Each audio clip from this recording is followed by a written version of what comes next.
చమత్కారమైన మాట చెబుతా. ఆ వైతరిని దాటాక యమధర్మరాజు దగ్గరికి తీసుకెళ్ళేటప్పుడు అండి వీళ్ళకి ఫుల్ సెక్యూరిటీ ఉంటుందండి. 1+2 గన్మన్ ఇస్తారని రాశాడు గరుడ పురాణం. నువ్వు ఎమ్మెల్యే రా అనుకున్నాను నేను. 1+2 గన్మెన్, రక్షకులు. అంటే గన్మన్ అనే మాట వాటిగా సంరక్షకులు 3 ఉంటారట. 1+2 ఇక్కడ గన్మన్లో తేడాలు ఉంటాయి. ఈయనకి 2+2, 1+1, Z+ ఏదో అంటారు, మనకు తెలియదు కానీ అవన్నీ ఉన్నాయి. అలాగే అక్కడ 1+2 ఒకడు ముందుంటాడు, ఇద్దరు కుడివైపు ఒకడు ఎడమవైపు ఒకడు ఉండి జాగ్రత్తగా తీసుకెడతాడు. ఎందుకంటే పాపాలన్నీ అనుభవించాలి కదా, పారిపోతాడేమో అందుకని. వీడికి పాపాత్మల గన్మెన్ సెక్యూరిటీ కూడా ఉందన్నమాట అనుకున్నా. పైగా ఇంకో గొప్ప విషయం మనం తెలుసుకోవాలి. ఒక్కొక్క పాపకి 3 గన్మెన్లు ఉన్నారు అంటే మొత్తం ఉద్యోగాలు లేని వాళ్ళందరికీ యమలోకంలో ఉద్యోగాలు గ్యారంటీగా ఉన్నాయి. 3 మంది కావాలి, వెళ్ళేవాళ్ళు లేరు. పాపాత్ములు ఎక్కువ, గన్మన్లు ఎక్కువ కావాలి. శుభ్రంగా యమలోకానికి వెళ్తే గన్మన్ ఉద్యోగం ఇస్తారు. ఏవి లంచం తీసుకోకుండా ఏ పరీక్ష లేదు, ఇచ్చేస్తారు వెంటనే. 3 ఖాళీలు ఉన్నాయి, వెళ్ళేవాడు ఇది దమ్మిది. ఒక్కొక్క పాపికి 3 ఉంటారని చెప్పాడు గరుడ పురాణంలో. 1+2. అప్పటి నుంచి సరిగ్గా వీళ్ళని వాళ్ళ పాపాలను బట్టి 21 రకాల ప్రదేశాలకు తీసుకెడతారు. ఆ 21 వరుసగా చెబుతున్నాడు శ్రీ మహావిష్ణు. 1 తామిశ్ర నరకం, 2 అంధ తామిశ్రం, 3 రౌరవం, 4 మహారౌరవం, 5 కుంభీపాకం, 7 అశిపత్రవనం, 6 సూచీముఖం, 7 అశిపత్రవనం, 8 అవీచి, 9 అంధకూపం, 10 వైతరణి, 11 పూయోదం, 12 కృమిభోజనం, 13 ప్రాణరోధం, 14 కాలసూత్రం, 15 సారమేయోదనం, 16 తర్తూర్మి, 17 వజ్రకంటకం, 18 శాల్మలి, 19 విశేషణం, 20 నానాభక్షణం, 21 అయఃపానం. 22ది కూడా ఉంది. ఈ 21 పేర్లు గుర్తుపెట్టుకుని దీంట్లో పాపాలు కూడా గుర్తుపెట్టుకుని వాళ్ళు అనుభవించే శిక్షలు కూడా గుర్తుపెట్టుకోవడం ఉంది. అది 22వ నరకం. అది నేను 3 రోజులుగా అనుభవించాను, ఇప్పుడు వదిలిపోయింది. ఇప్పుడు ఈ పేర్లు గుర్తెట్టుకోవడమే కష్టం. ఇవాళ పుణ్యాత్ముల పేర్లో ఏమన్నా ఇక ఒక్కోదానికి ఒక ప్రత్యేకమైన అర్థం ఉంది. దీంట్లో మళ్ళీ దేంట్లోకి ఎవడెడతాడు, సెక్షన్స్ వేరుగా ఉన్నాయి మంత్రివర్గాల్లాగే, అంతా సచివాలయమే. దీనికి దానికే ఓ డిపార్ట్మెంట్, ఏ డిపార్ట్మెంట్కి ఆ డిపార్ట్మెంట్. 21 రకాల పాపాలు, 21 రకాల శిక్షలు. అందుకని నాకు అనిపించింది 22వ నరకం కూడా ఉందిరా, అది నేను ఈ 3 రోజులు అనుభవించాను అనుకున్నాను. అదేమిటంటే 21 రకాల నరకాల పేర్లు, అందులోకి వెళ్ళే పాపాత్ములు చేసిన పాపాల పేర్లు, వాళ్ళు అనుభవించే శిక్షల పేర్లు కూర్చుని కంఠస్థం చేయడం ఉంది. ఇది 22వ నరకం. అది ఇప్పుడు అయిపోయింది నాకు, ఇంకా సేపట్లో అయిపోయింది. అందులో మొదటిది తామిశ్రం. పర స్త్రీని కానీ, పరధనాన్ని కానీ, పర సంతానాన్ని కానీ అపహరిస్తే తామిశ్ర నరకానికి వెడతా. అక్కడ వాడిని చీకట్నూతులో బారేసి కర్రలతో విపరీతంగా కొడతారు. ఎవరు కొడుతున్నారో తెలియదు, ఎందుకు కొడుతున్నారో తెలియదు. ఈ మాట చెప్పి చెప్పి చెప్పి కొడతారు. ఎప్పుడు ఆపుతారో తెలియదు. రెండోది అంధతామిశ్రం.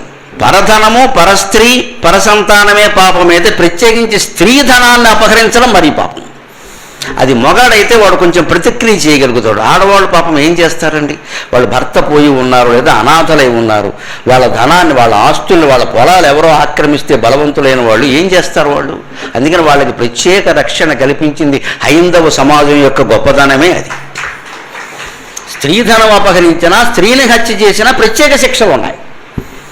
అంటే ఈ రిజర్వేషన్ అప్పటి నుంచి ఉంది. ఎందుకంటే బలహీన వర్గాలు, అనుమానమే లేదు అందులో. ఇప్పటికీ బలహీనమేనండి, ఇప్పటికీ బలహీనమే. ఎంత చదువుకొని ఎన్ని ఉద్యోగాలు చేయనియమ్మా, వ్యవహారం వస్తే కొంచెం బలహీనమే అని చెప్పాలి. వాళ్ళకి రక్షణగా మనం నిలబడాల్సిందే. దానికి ప్రభుత్వం కల్పించకపోయినా శ్రీ మహావిష్ణువు కల్పిస్తాడు, అనుమానం వెళ్ళ.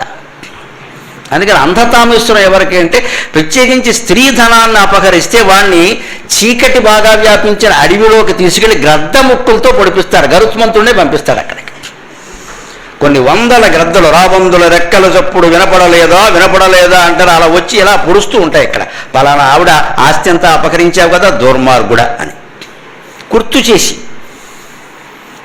ఇంకోటి ఈ నరకంలోనూ స్వర్గంలోనూ కూడా ఒక వ్యవహారం ఏమిటంటే విచారణ ఉండదండి, శిక్ష తప్ప.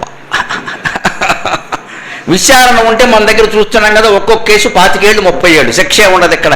ఈలోపు సాక్ష్యాధారాలు తారుమారయ్యాయి, 10 మంది జడ్జీలు కూడా తారుమారయ్యారు. నరకంలో శిక్ష తప్పితే విచారణ నువ్వు చేసావా అని ఎవడో అడగండి. చేశానంటే ఎవడో ఒప్పుకుంటాడండి. అబ్బాయి నీకు తెలియదు పదవి అరంగాలి అంటాడు, ఇక్కడ మార్చేస్తాడు. అది కుదరదు. అంటే విచారణ ఉండదు, శిక్షే. చిత్రగుప్తుడు చేసే పని ఏమిటంటే వీడు స్త్రీధనాన్ని గద్ద మొక్కలు తీసుకెళ్ళి అంతే, వాడి లెక్క వెంటనే పొడవడం ప్రారంభమైపోతుంది. ఇంక వీడిని అడగడం ఉండదు ఇక్కడ, నో ఎక్స్ప్లెనేషన్. అటువంటి శిక్షలు నిజంగా భూమండలంలో పడితే సమస్త భూమండలం పవిత్రమైపోతుందండి, వెంటనే శిక్షలు పడితే. అడగబట్టే ఇవన్నీ ఎవడు ఒప్పుకుంటాడండి ప్రపంచంలో? వాడు చేసిన తప్పు వాడు ఒప్పుకుంటాడా? వాడు ఒప్పుకుంటే మహావిష్ణువు అంత గొప్పవాడు వాడు, ఎందుకు ఒప్పుకుంటాడు? వాడిని అడగడం ఏంటండి? మూడోది రౌరవం. ప్రత్యేకించి భోజనం దొంగతనం చేస్తే వాడిని ఇంట్లో పెట్టి అన్నం అక్కడ ఎదురుగా పెడతారు, వాడికి ఆ అన్నం అందకపోగా ఎలకలు వాడిని కొరుక్కుని తింటాయి. అన్నంలో పెట్టిన ఎలకలు అన్నాన్ని ఎలకలు తినడంతో పాటుగా వీడిని కూడా కొరుక్కుని తింటాయి, వీడికి అన్నం అందదు. నాలుగోది మహారౌరవం. అమాయకుల్ని గనక చంపితే దానికి భయంకరమైన శిక్ష అండి. శూలారోపణం అంటారు, కొరత వేయడం అంటారు తెలుగులో. శూలారోపణం అంటే పదునైనటువంటి అంచు కలిగిన శూలాన్ని నేలలో పాతుతారు. మన కొబ్బరి బొండాలు పీచు తీసేటప్పుడు గడ్డపార పాతుతారు చూడండి, గుణపం అలాగా మన భాగం పైకి ఉండేలాగా. దాని మీద చక్కగా ఈ మనిషిని 2 కాళ్ళు సాగదీసి కూర్చోబెడతారు. శ్రీమద్ రమారమణ గోవిందో హరి. ఇది శూలారోపణం. దీనికి ఆముక్తమాల్యదలో చక్కని కథ చెబుతాడు చమత్కారంగా. శూల పృథువణిన్యాయం అని ఒక అవకతవక రాజును చవట మంత్రి ఉన్నట్టు వాడికి. ఆ ఊళ్ళో ఆ రాజ్యంలోనూ ఒక ఇల్లు కట్టుకున్నాడు. మట్టి గోడలతో ఇల్లు కట్టుతారు ఆ కాలంలో, మట్టి గోడలతో కట్టాడు. పైన ఏదో కాస్త తాటాకులు వేసుకుందాం అనుకుంటూ ఉండగా పెద్ద వాన వచ్చి మట్టి గోడలన్నీ కూలిపోయాయి. వాన కూలిపోతాయి కదా, కూలిపోగానే ఆయన ఏం చేయాలో తెలియక ప్రభుత్వాన్ని అడిగాడు, రాజుగారిని అడిగాడు. ఏమన్నా కాస్త డబ్బులు ఇస్తాడేమో, డబుల్ బెడ్రూమ్ లాగా ఏదైనా ఇస్తాడేమో అని చెప్పాను. గోడలన్నీ కూలిపోయి ఇల్లు కూలిపోయింది. ఈ రాజుకి ఇవ్వడం ప్రధానం. నీ గోడలు కూల్చింది ఎవరు అన్నాడు. ఎవరు కూల్చారు? వాన కూల్చింది, కూలిపోయింది. ఎవరి మీద చెప్పాలో తెలియక వీడు ఏమన్నా అని చెప్పకపోతే, ఎవడో ఒకటి పేరు చెప్పబోతు నన్ను చెప్ప, వానదేవుడు కూల్చాడు అన్నట్టు. అయితే వెంటనే రాజు అన్నట్టు, మంత్రి ఎవరికి శిక్ష వేయమంటాడు? వీడు అవకతవక రాజు అయితే వాడు చవట మంత్రి కదా, మబ్బుకి శిక్ష వేద్దాం అన్నట్టు.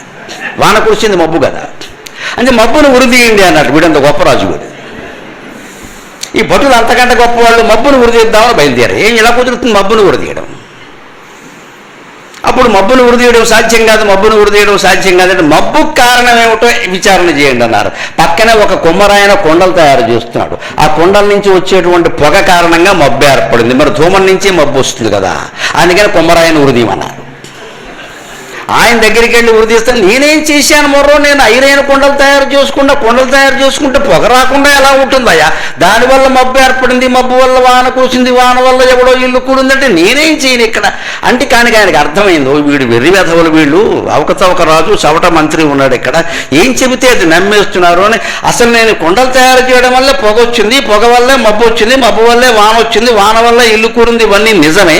కానీ నేను కొండలు తయారు చేయడానికి కారణం ఏమిటో నీకు తెలుసా అన్నట్టు. ఏమిటంటే ఎదురింట్లో పెళ్లి జరుగుతుంది, ఆ పెళ్లి కొడుకు కారణంగా ఐరైన కొండలు తయారు చేశాను నేను, అందుకని దీనికి మొత్తం వాడు కారణం, వాడి దగ్గరికి వెళ్ళాలన్నమాట.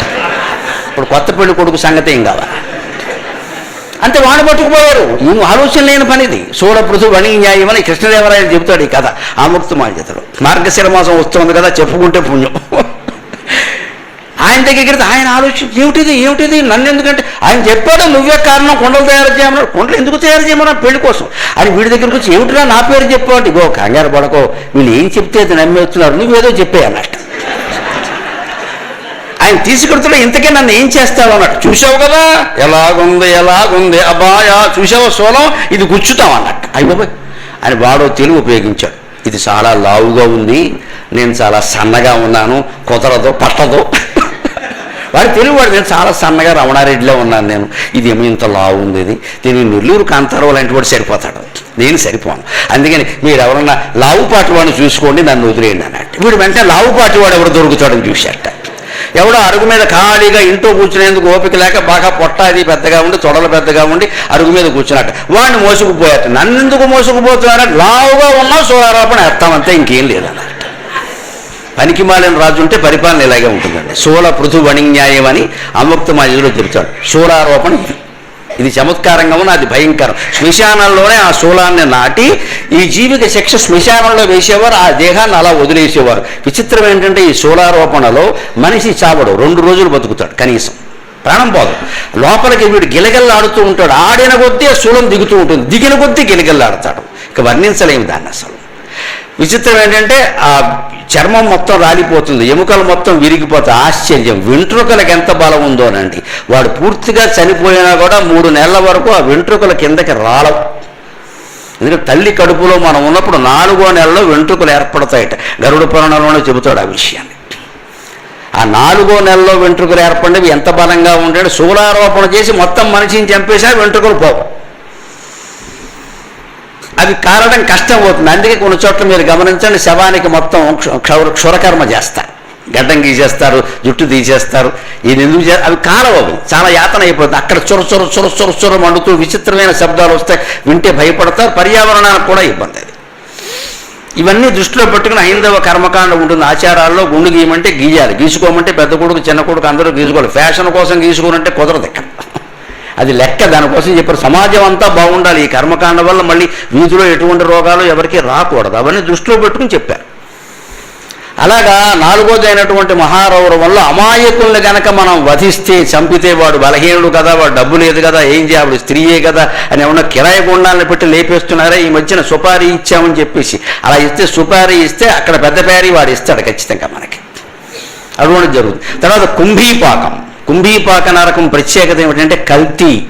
ఆహారంలో కానీ, వస్తువుల్లో కానీ, కూరగాయల్లో కానీ, నూనెల్లో కానీ, నేతుల్లో కానీ ఇవాళ ఎన్ని కల్తీలు జరుగుతున్నాయో అందరికీ తెలుసు. ఈ కల్తీ చేసిన వ్యాపారస్తుడిని పైకి తీసుకెళ్ళి సలసలా కాగే నూనెలో పెట్టి ముంచి తీస్తారు.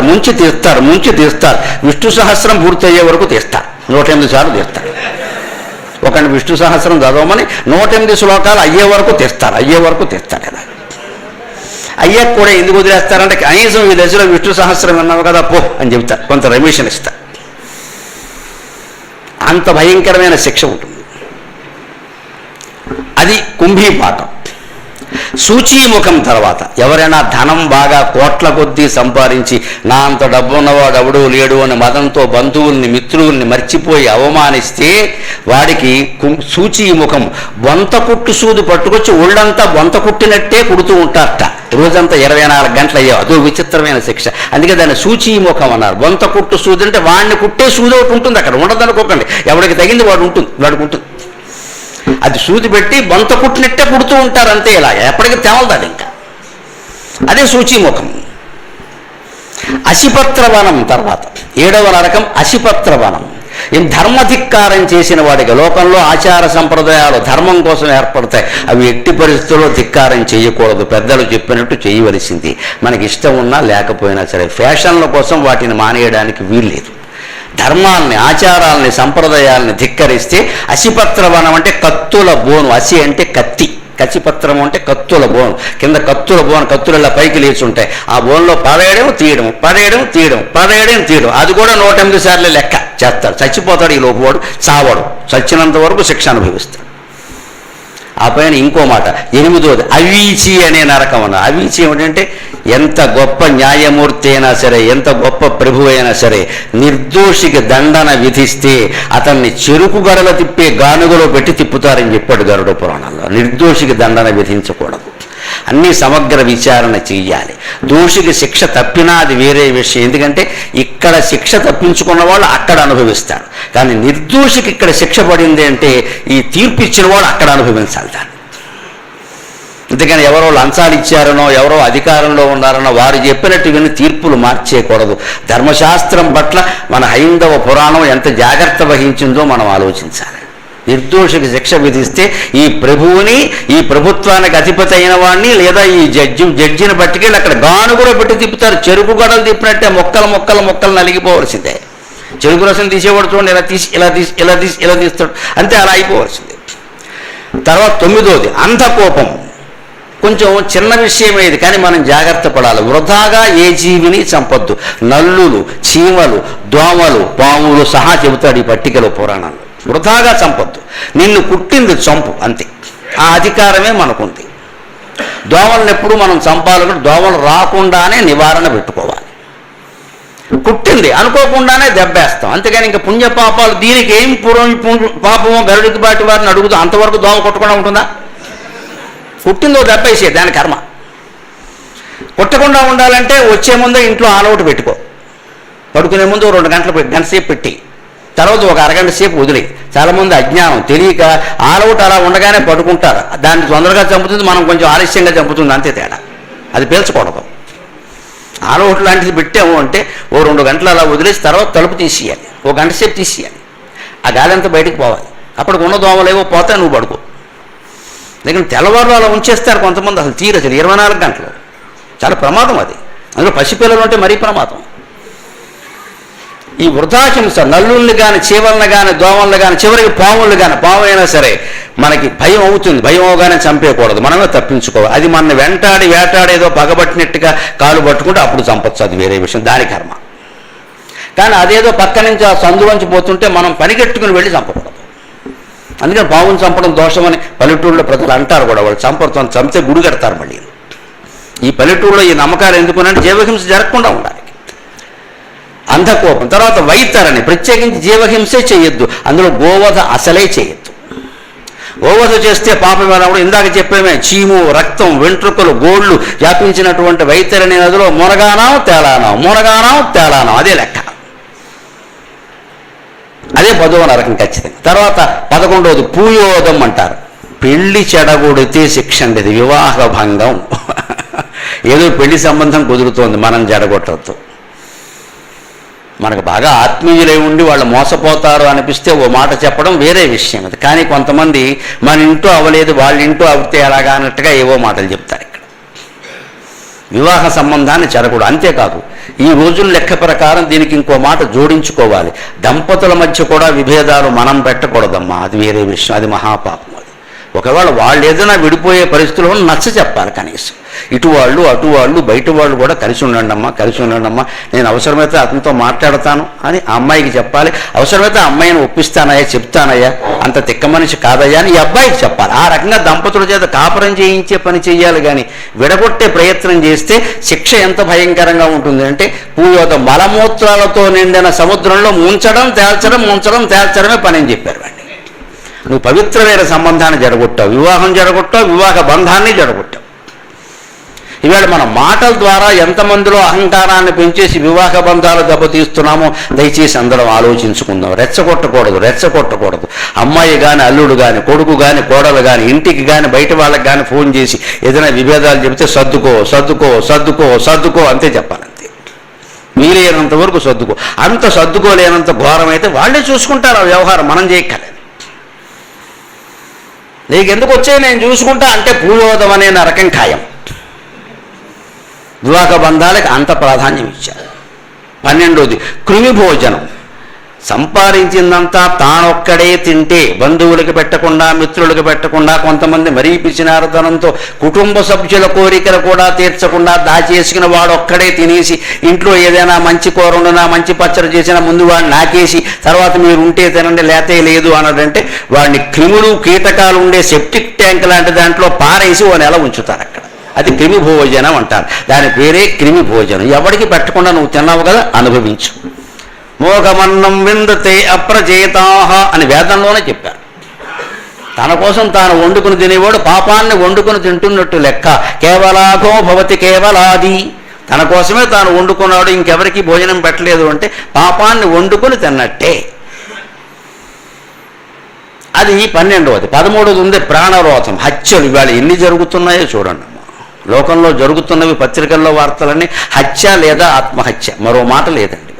హత్య లేదా ఆత్మహత్య, చేస్తే హత్య లేదా చేసుకుంటే ఆత్మహత్య. బలహీనుడు ఆత్మహత్య చేసుకుంటాడు, బలవంతుడు హత్య చేస్తాడు. ప్రాణరోధం అంటే హత్యే కదా, దాని నరకం పేరే ప్రాణరోధం. దానికి శిక్ష ఏమిటంటే నరకంలోకి తీసుకెళ్లి ప్రత్యేకమైన ఒక గదిలో పెట్టి బల్యాలతో బాణాలతో వేట కొడవళ్లతో వేటాడతారు. మనిషి చావడం, ఒక్కో అవయవం తెగిపోతూ ఉంటుంది. మళ్ళీ దాన్నే నరకాలంటే అతికించి మళ్ళీ నరుకుతారు. ఆ సౌకర్యం కూడా ఉంది. ఫ్రీగా శస్త్రచికిత్స చేస్తారు, ప్లాస్టిక్ సర్జరీ కూడా చేస్తారు, మళ్ళీ నరుకుతారు. నరకాలంటే అతకాలగా అంత వాళ్ళు అన్ని మంత్రశక్తితోనే చేయగలరు వాళ్ళు. ఇవేమి అబద్ధాలు అనుకోవద్దు దయచేసి. అన్నీ పక్కా సత్యాలు, అనుమానం ఎలా నిజమవుతాయో రేపటి ప్రసంగంలో చెబుతాను నేను. అన్నీ మన అనుభవాల మీద రుజువు అవుతాయి, ఏం అనుమానం లేదు. అన్నీ పక్కా నిజమవుతాయి, ఒక్కటి కూడా అసత్యం లేదు. అది ప్రాణరోధం. అందుకని వాళ్ళని అలా బాధపడతారు బాణాలతో బలాలతో. 14వ నరకం కాలసూత్రం. తల్లిదండ్రులను చూడని వాళ్ళని, వృద్ధులను ధిక్కరించిన వాళ్ళని, వృద్ధులకు అన్యాయం చేసిన వాళ్ళని, వాళ్ళ చేత ఆస్తులు రాయించేసుకున్న వాళ్ళని, గెంటేసిన వాళ్ళని ఎంత భయంకరమైన శిక్ష వేస్తారు అంటే తల్లకిందులుగా వేలాడదీసి కింద మంట పెడతారు. ఇవాళ ఎన్ని జరుగుతున్నాయో చూడండి, పత్రికల్లో ఎన్ని వార్తలు వస్తున్నాయి. వృద్ధులు ఎంత నిరాదరణకు గురవుతున్నారు.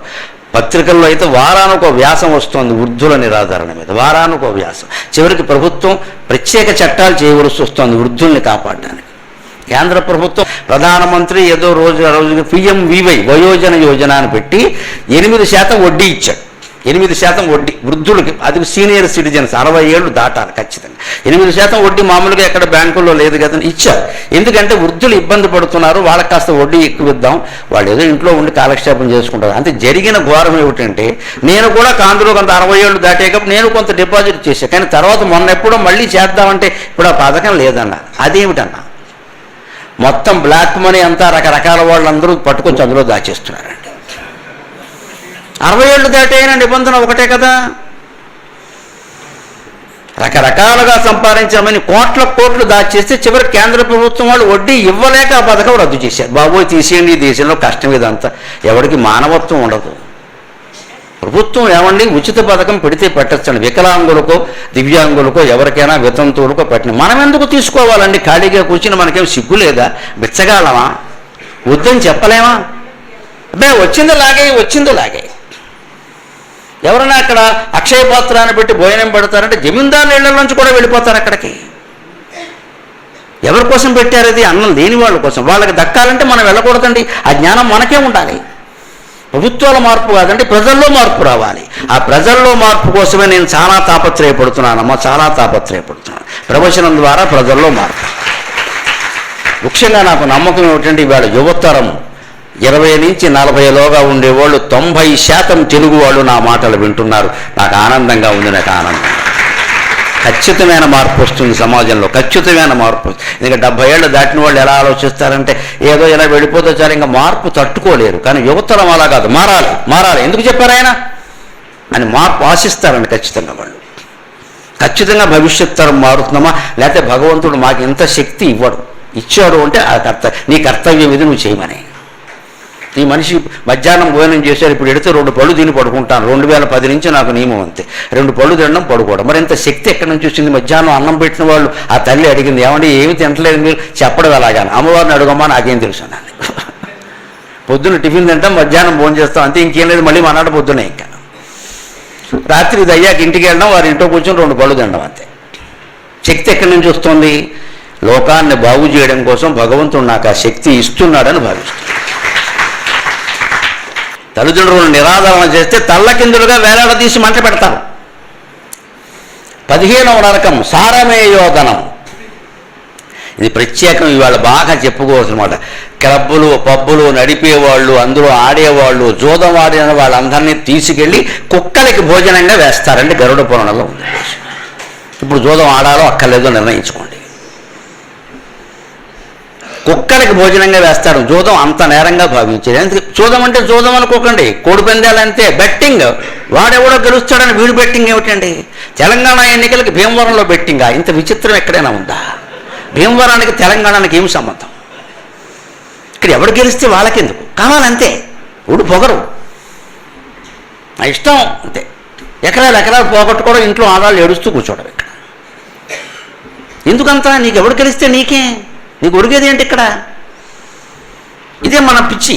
ఈ బెట్టింగ్ రుణ యాప్ల వల్ల ఎంతమంది మోసపోతున్నారో చూడండి. దానికి శిక్ష పెట్టాడు గరుడ పురాణంలో. దీనితో రుణ యాప్ బెట్టింగ్ అన్నాడు. అప్పుడు మాట అప్పుడు చెబుతాడు. జూదం అంటే ఏంటి మరి? జూదం ఆడితే కుక్కలకి వేస్తారు భోజనం కింద. భోజనం అంటే ఏమిటి? ముక్కల కింద కుక్క కరిచేస్తూ ఉంటుంది. వీడు ప్రాణం పోదు, కండలు ఊడిపోతూ ఉంటాయి. అది కండలన్నీ లాగేగానే ఒక్కసారి యమకింకరుడిగా చూస్తుంది. వాడు మళ్ళీ ప్లాస్టిక్ సర్జరీ చేస్తాడు, మళ్ళీ వస్తుంది ఇక్కడ 2వ సారి. కానీ సరిపోదు, చాలా క్లబ్బులు పెట్టాడు. ఇది శిక్ష. ఇంత భయంకరంగా ఉంది, ఏం తేడా ఏముండదు ఇందులో. ఇంకోటి తప్తూర్మీన నరకం ఉంటుంది. అక్రమ సంబంధాలు పెట్టుకున్న ప్రతి పురుషుణ్ణి, ప్రతి స్త్రీని అక్కడికి తీసుకెళ్ళి ఏ పురుషుడితో సంబంధం పెట్టుకుందో ఆ పురుషుడు ఇనప విగ్రహాన్ని అక్కడ పెట్టి దాన్ని బాగా కాల్చేస్తారు. ఆ పురుషుడిని కౌగులించుకోమని గంటన్నర అట్టి పెడతారు. వాడితో పెట్టుకున్నావు కదా, మొగుడిని కాదని పెట్టు, కౌగులించుకో, తిక్క కుదిరిపోతుంది. పురుషుడైనా అంతే. ఏ స్త్రీతో సంబంధం పెట్టుకున్నాడో ఆ స్త్రీ ఇనప విగ్రహాన్ని అక్కడ తయారు చేయించి దాన్ని బాగా కాల్చేసి, కమ్మరి దుకాణంలో అంటిస్తారే అలా కాల్చేసి, వెళ్ళు దాన్ని కౌగులించుకో, దాని మీద మోచుతేనే కదా పెళ్ళానికి అన్యాయం చేసావు, పిల్లలకి అన్యాయం చేసావు, దాన్ని పెళ్లి చేసుకున్న రకంగా అన్నవరం పట్టుకెళ్ళి దేవుడికి తెలియదు అనుకుంటున్నావా? పట్టుకెళ్ళి దాన్ని కౌగులించుకో, ఏముందో చూడు అని అదే అవయవాలతో అదే రకమైన మూర్తిని ఇనప విగ్రహాన్ని తయారు చేసి కౌగులించుకునేలా చేసి పక్కన దగ్గరుండి మొత్తం అయ్యే వరకు 2-2.5 గంటల సినిమా అయ్యే వరకు బయట రావడానికి లేదు. మధ్యలో పాప్కార్న్ కూడా ఉండదు, ఒకటి ఇంటర్వెల్ లేదు. సినిమాలో అయితే పాప్కార్న్ ఉంటుంది. ఇది పాపకారణం కదా, అందుకని దీనికి ఇంటర్వెల్ ఉండదు. అది పాప్కారం, ఇది పాపకారణం, అందుకని దీనికి ఇంటర్వెల్ ఉండదు. అది తప్తోర్మి అని అనుకో. 17వది వజ్రకంటకం. సమాజంలో వ్యాధులు వ్యాపించకుండా మన పూర్వులు తీసుకున్న జాగ్రత్త. వాళ్ళ స్వలింగ సంపర్కాలను చట్టబద్ధం చేస్తారు. వ్యభిచారానికి సహజీవనం అని అందమైన పేరెట్టారు. ఎలా పెడతారో తెలియదు, అదే వ్యభిచారం. పెళ్లి కాకుండా అమ్మాయి అబ్బాయి కలిసి ఎలా ఉంటే వ్యభిచారం కాకపోతే ఏమంటారు అన్నదని దానికి సహజీవనం అని పెట్టారు. ఇక్కడ ఏదో పెద్ద పవిత్ర జీవనంలాగా మొత్తం అందరూ తయారయ్యారు. ఇవాడు యువతరంలో కొంతమందికి పెళ్ళిళ్ళు నచ్చడం లేదు. ఎందుకంటే అనవసరంగా సహజీవనం, అది కూడా మానేరాదా? అబ్బాయి అది మానలేడు. ఇక్కడ అంటే లైంగిక భోగానికి ఆడది కావాలి, మొగాడు కావాలి. వివాహ బంధం, పిల్లలు, ధర్మం ఏం వద్దు. ఎక్కడైతే ఇది ఇలాగే పెడితే సమాజం ఏమైపోతుందో ఆలోచించండి. మనకంటే 5,000 ఏళ్ల ముందు, ఇంకా చెప్పాలంటే లక్షల ఏళ్ల ముందు ఆలోచించిన గరుత్మంతుడికి, విష్ణుమూర్తికి, వ్యాస భగవానుడికి నమస్కారం. వ్యాస భగవానుడికి నమస్కారం. వజ్రకంటకం అంటే జంతువులతో సంభోగం. పశు సంభోగం చేస్తే నూతిలో పడేసి వాతలు పెడతారు ప్రత్యేకంగా. పశువులతో సంభోగిస్తావు, దానివల్ల ఎన్ని రోగాలు వస్తాయి. నా ఇష్టం అంటే కోర్టు ప్రకారం ఎలా ఉంటుందంటే లైంగిక వాంఛ తీర్చుకుందుకు రాజ్యాంగం హక్కు కల్పించి, ఇదా జంతువులతోట వాళ్ళని శిక్షించాలి. ప్రతిదీ చట్టబద్ధం ఎలా చేస్తారండి? సమాజం చెడిపోతుంది ఖచ్చితంగా. ఎందుకంటే ఈ జంతువుతో సంభోగం వల్ల వాడికి ఒక వ్యాధి వస్తుంది, వాడు తర్వాత పెళ్లి చేసుకుంటాడు, భార్యకు వస్తుంది. వీడు ఇంక జంతువులతోనే ఉంటాడని ఏం లేదు కదా. ఇవి నిషేధించాల్సిన విషయాలు. ఇవి మీకు కరోనా లాంటి భయంకరమైన వ్యాధులు ఇలాంటి వాటి వల్ల వ్యాపిస్తాయి. చైనా నుంచి వచ్చింది కరోనా. ఎందుకు వచ్చిందండి? వాళ్ళు ఏం తింటారో గమనించండి. కుక్కల్ని తింటారు, కోతుల్ని తింటారు, బల్లుల్ని తింటారంటే వాళ్ళ మనుషుల, పావులు తింటారు. పావులు పాయసం చేస్తారు చైనాలో. మనం హాయిగా సేమియా తీసినట్టే పావును తీస్తారు వాడు. ఇంక మళ్ళీ సేమియా తినలేరు, ఎవరు అయిపోయింది అంతే. పావులు పాయసం. నేను సింగపూర్ పర్యటన చేసినప్పుడు అక్కడ సింగపూర్లో చైనా వాళ్ళు ఎక్కువ. చైనా రెస్టారెంట్ అని ఉంది. సరే అక్కడికి మనకి పనే ఉంది. ఈ తెలుగు ఆయన ఎవరో ఒక ఆయన ఉన్నాడు అక్కడ, రమణ గారని, ఆయన మమ్మల్ని తీసుకుని ఆయనతో పాటు మేము బయట ఆరుబయట నిలబడి మాట్లాడుకుంటున్నాం. వెన్నెల అది బాగుంది కదా.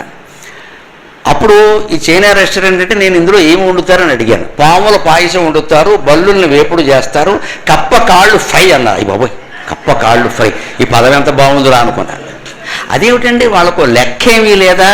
మేము 3 నిలబడి మాట్లాడుకుంటున్నాం. నాకు పరిశీలన అలవాటు కదా, గొప్ప చమత్కారం జరిగింది. 3 నిలబడి మాట్లాడకుండా ఈ రమణ గారు నాకేదో చెబుతున్నాడు ఇక్కడ ఇలా జరుగుతుంది.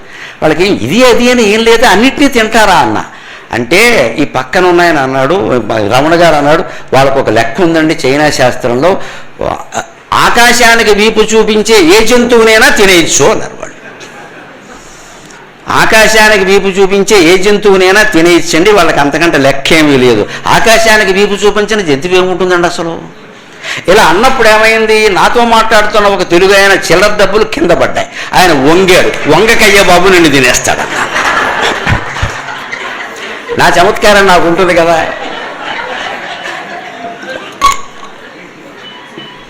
ఆయన జేబులో చిల్లర డబ్బులు కింద పడ్డా, అవి తీసుకుంది ఏదో చిల్లర కోసం వంగకాయ చైనా వాడు తినేస్తాడు, ఎందుకంటే నువ్వు ఆకాశానికి వీపు చూపిస్తున్నావు. ఇటువంటి అనాగరిక జాతులు ఉన్నాయండి ప్రపంచంలో. అవి ఇవాళ అధికారం చలాయిస్తున్నాయి, మనల్ని బెదిరిస్తున్నాయి. దానికి శిక్ష వేశాడు ఖచ్చితంగా. వజ్రకంటకం అని చెప్పి పశు సంభోగం చేస్తే వాతలు పెడతారు ఖచ్చితంగా అన్నాడు. తర్వాత శాల్మలి అంటే బూరుగు చెట్టు, అది ముళ్ళు బాగా ఉన్నటువంటి బూరుగు చెట్టు. ఆ శాల్మలి వృక్షానికి ఎందుకని దాని దగ్గర ఏం చేస్తారయ్యా ప్రత్యేకంగా? బాధ పెట్టడంలో కూడా బలహీనుడు బాధ వేరు, బలవంతుడు బాధ వేరు. ధనవంతుడైన వాడు, బలవంతుడైన వాడు, అధికారంలో ఉన్నవాడు ఒకవేళ మనం బాధ పెట్టినా తట్టుకుంటాడు. బలహీనుడు ఎలా తట్టుకుంటాడండి? అంచేత బలహీన వర్గాలంటూ కొంచెం ప్రత్యేకమైన, ప్రతి వాళ్ళలో బలహీనులు ఉంటారు. వాడి మానసిక బలహీనతనో శారీరక బలహీనతనో నువ్వు సొమ్ము చేసుకున్నావు అంటే మిత్రమా అనుమానం వెళ్ళేది, నీకు శాల్మలి అనే నరకం ఖాయం. బలహీనుల్ని బాధ పెట్టినా, సాయం చేసిన వాడిని బాధ పెట్టినా సరే ఈ శిక్ష ఉంటుంది. ఎందుకంటే లోకంలో స్వభావం అండి, సాయం చేసిన వాడినే కొంతమంది బాధ పెడుతూ ఉంటారు. ఆ బాధ పెట్టిన వాళ్ళకే సాయం చేస్తారండి. అటువంటి దయార్ద్ర హృదయాలు కూడా ఉన్నారు, ఏమనాలి. అందుకే అతి మంచితనం పనికిరాదని చెబుతాడు వ్యాసుడు భారతం ఉద్యోగ పర్వంలో చెబుతాడు అన్నమాట. మనకి అతి మంచితనం కూడా పనికిరాదండి. బాధ పెట్టిన వాడికి మనం సాయం చేయడం ఏంటండి? అపకారికి ఉపకారం ఇప్పుడు చెప్పుకోవలసిన మాట కాదు ఇది. అపకారికి మళ్ళీ జీవితంలో మర్చిపోలేనంత అపకారం చేయాలి, అదే కరికాలం అంటే లెక్క. వాడు మళ్ళీ ఎవడు గుర్తు రావద్దు. ఇంకా ఉపకారికే ఉపకారం చేస్తాం, అపకారికి ఎందుకండి ఉపకారం? అంత గౌతమ బుద్ధుడు సిద్ధాంతాలు పనిచేసే కాలం కాదండి ఇది.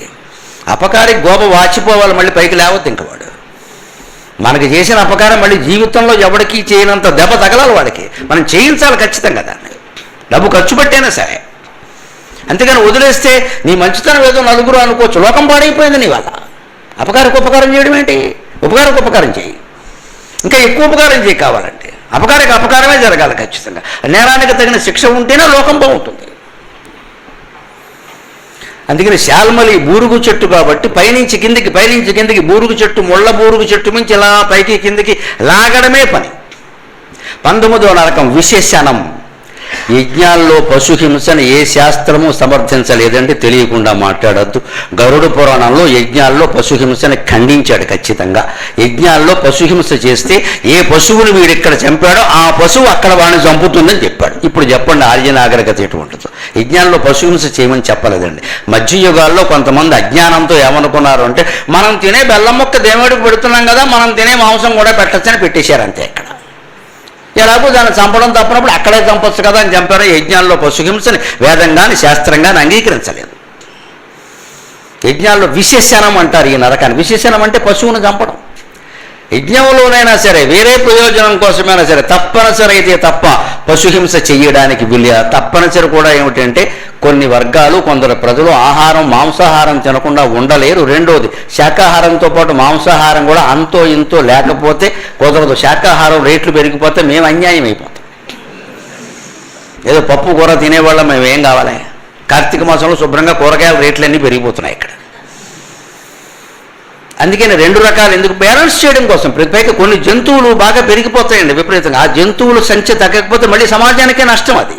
అందుకోసం కొన్ని వృత్తులు, కొన్ని వర్గాలకి మాంసాహారం పెట్టారు. కొందరిని తినొద్దన్నారు. ఎవరిని తినొచ్చన్నారో వారు తినొచ్చు, ఎవరిని వద్దన్నారో వారు మానేయాలి. అందరికీ ఒకే రకమైన ఆహార విధానం ఉండకూడదు, ఉండదు. అది ఆరోగ్యకరం కాదు. ముఖ్యంగా ఆహారం విషయంలో చెప్పాలంటే మన ఉన్న ప్రాంతంలో ఏ పంటలు పండుతున్నాయో ఆ ఆహారం ఇక్కడ వాళ్ళందరికీ అరుగుతుంది, అదే తినాలి ఖచ్చితంగా. భగవంతుడు అక్కడ పుట్టించాడు అంటే నిన్నక్కడ పుట్టించాడు, ఆ ఆహారాన్ని అక్కడ పుట్టించాడు, నువ్వు దాన్ని తినడం కోసం పుట్టించాడు అంతే. యదృశ్యం శుద్ధ చిత్కం తజ్జీవో భవతి స్వతః అని యోగ వాసిష్టంలో చాలా స్పష్టంగా చెబుతారు ఆ విషయం. అసలు నువ్వు అక్కడ పుట్టావంటే అర్థం నీకు అది అరుగుతుందయా అంతే అర్థం అక్కడ. అంతేకాదు ఇక్కడ పుట్టిన వాళ్ళకు వచ్చే రోగాలకి మందులకు మొక్కలు కూడా ఇక్కడే పడతాయి. భగవంతుడు నేను తెలివి తక్కువవాడు కాదు. వాళ్ళు ఇక్కడ తెలంగాణ ప్రాంతంలో వచ్చే ప్రత్యేకమైన ఇబ్బందులు, ఫ్లోరోసిస్ లాంటివి ఉన్నాయి కదా, ఆ ప్రాంతంలోనే దానికి సంబంధించిన మొక్కలు ఉంటాయండి. వైద్యం చేయాలి, పరిశోధన అంటే అది. వాటిని చదువుకున్న వాళ్ళు పరిశోధన చేయాలి, తప్పకుండా మందు ఉంటుంది అక్కడ. ఆ వ్యాధి అక్కడ ఉంది అంటే దానికి మందు అక్కడ ఉంటుంది, ఆ మొక్క అక్కడ పుట్టే ఉంటుంది. నీ దృష్టికి రాలేదు, నువ్వు ఎంతసేపు మార్కుల కోసం చదివేవి. ఇక్కడ సృష్టిలో ఎక్కడైనా అంతే, మొత్తం ప్రపంచం అంతా అంతే. అలాంటిది విశేషణం. పశుహింస చేస్తే అక్కడికి తీసుకెళ్ళి ఖచ్చితంగా ఆ పశువుల చేతనే హింసింపజేస్తారు. ఇంకో మాట నానాభక్షణం అన్నారు. అని ఏంటి ఏది పడితే తినడం, అభక్ష్యం అపేయం ఉంటాయి, లెక్కలు ఉంటాయి, భక్ష్యాభక్ష్యాలు ఉంటాయి, వధ్యావధ్యాలు ఉంటాయి, పేయాపేయాలు ఉంటాయి, తినేవి తినకూడనివి ఉంటాయి, తాగేవి తాగకూడనివి ఉంటాయి. రేపు డిసెంబర్ 31 రాత్రి ట్యాంక్ బండ మీద ఏం భాగవతం జరుగుతుందో చూడండి. అన్నీ తినకూడనవే తింటారు, తాగకూడనవే తాగుతారు, అరవకూడని అరుపులే అరుస్తారు. దీన్ని న్యూ ఇయర్స్ డే అంటారు, ఏమంటారో తెలియదు. అంతకంటే మన ఉగాది ఎంత గొప్పదంటే ఎవ్వడూ మాంసాహారం తినడు, చక్కగా ఉగాది పచ్చడి తింటాడు, దేవుడి దగ్గర కూర్చుంటాడు, పంచాంగం వింటాడు, పద్యాలు వింటాడు. ఉగాదే నిజమైన సంవత్సరాది, నిజం చెప్పాలండి. అర్ధరాత్రి ఏమీ మారకుండా డేట్ ఎలా మారుతుందండి? అర్థం లేని వాడు ఎవడో పెట్టడం మనం పాటించను. అక్కడ ఏమీ మారలేదు, నువ్వు పడుకున్న దుప్పటి కూడా మారలేదు, డేటు మారింది. నువ్వు మార్చుకుంటే మారుతుంది, దానికేముంది అక్కడ. అదే మన ఉగాది వస్తే ఋతువు మారింది, సంవత్సరం మారింది, పక్షం మారింది, వారం మారింది, నెల మారింది, సూర్యోదయం వచ్చిందండి. మనకి రోజు అంటే హిందూ సంప్రదాయం ప్రకారం సూర్యోదయం నుంచి తిరిగి సూర్యోదయం వరకు రోజు. అందుకని పగలు రాత్రి సూర్యోదయం నుంచి తిరిగి సూర్యోదయం వరకు.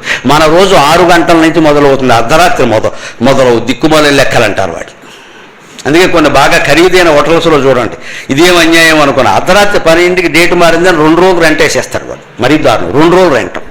ఎవడైనా హోటల్కి ఎప్పుడు వెళ్తాడు? పొద్దున్న వెళ్తాడు కదా, అవి 2వ రోజు వాడు వెళ్ళిపోతే పర్వాలేదు, రాత్రికి 2వ రోజు చేసేస్తాడు.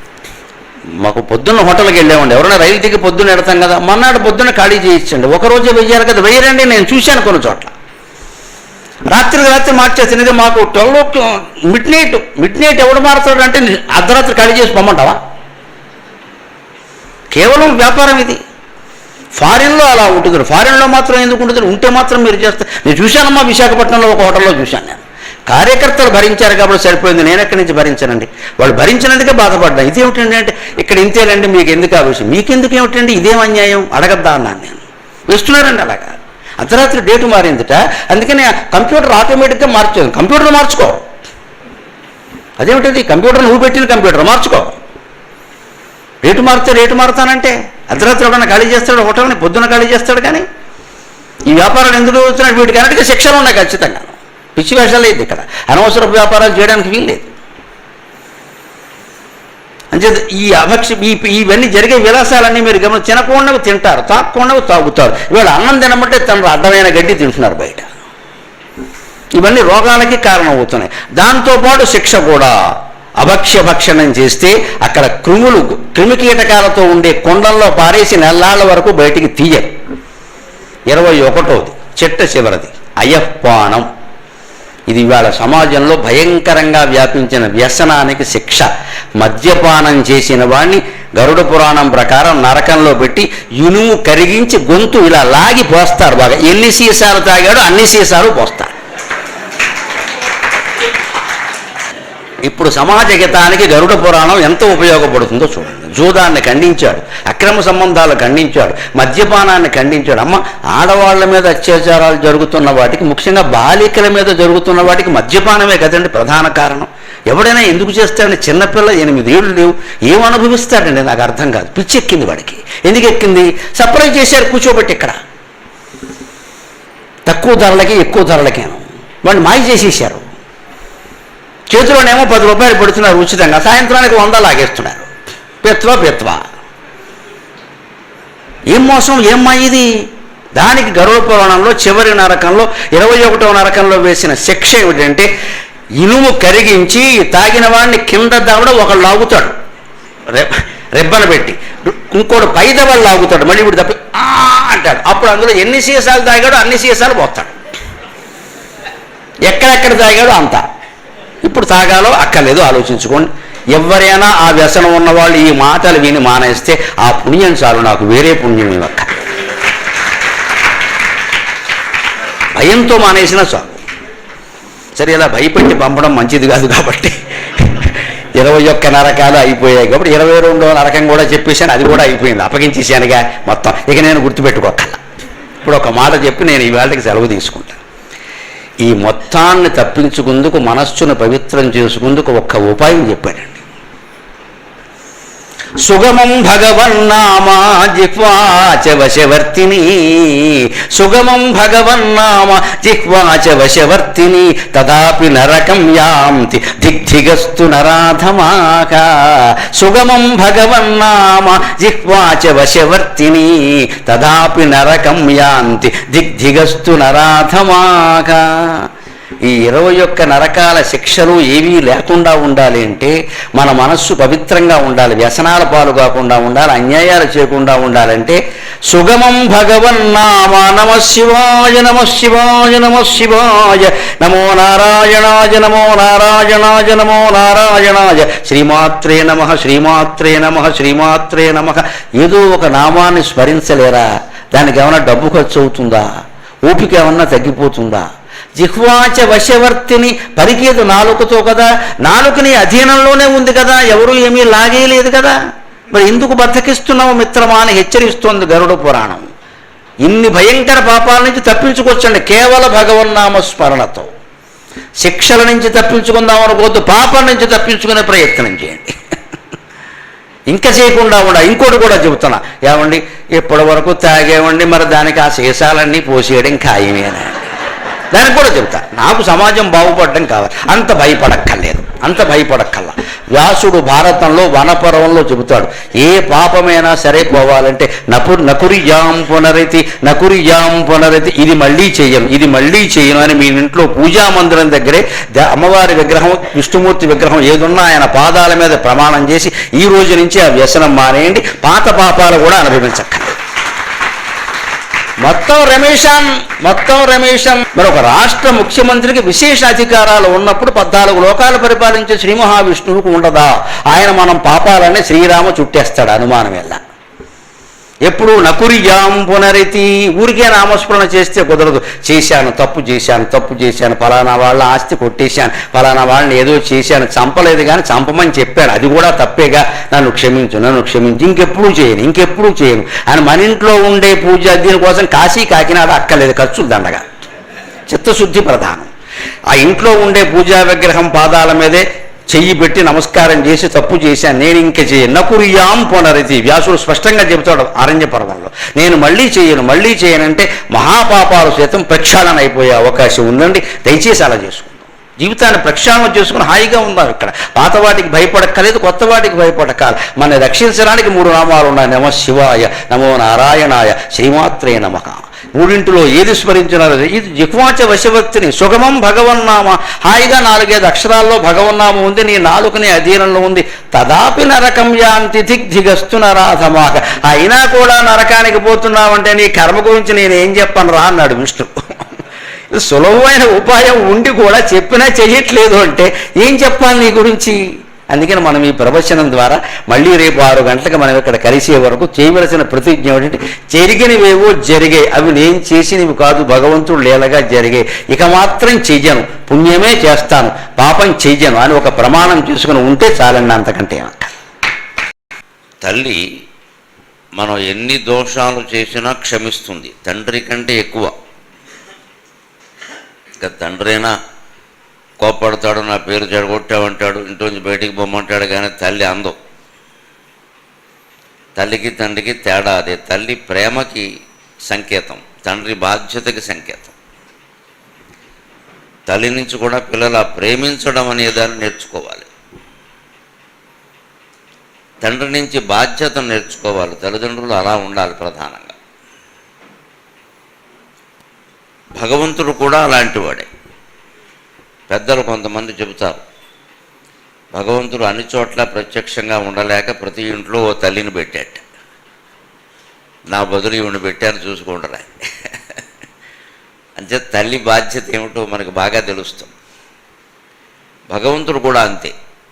నిన్న చెప్పుకున్న 21 రకాల నరకాలకి, పాపాలకి, శిక్షలకి ఎవ్వరూ పీడకళ్ళు తెచ్చుకోవలసిన అవసరం లేదు, కంగారు పడాల్సిన పని.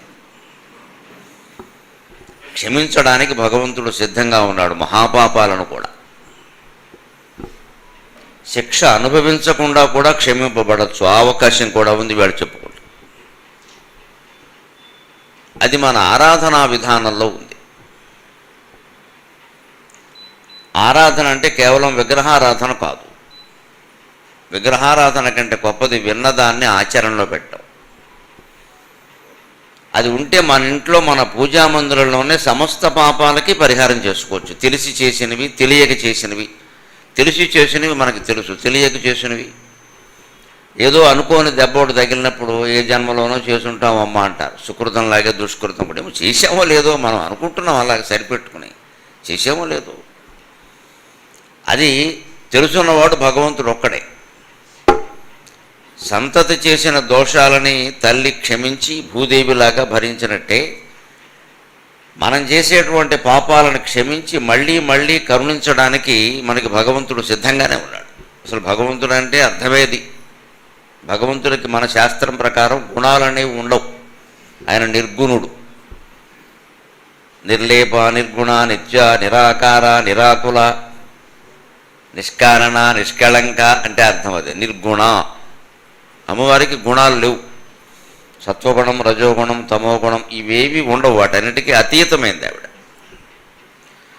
కానీ భగవంతుడికంటూ ఏదైనా గుణం ఉండవలసి వస్తే, తాను ఒక గుణాన్ని ధరించవలసి వస్తే ఆ ధరించే గుణం పేరే కరుణ.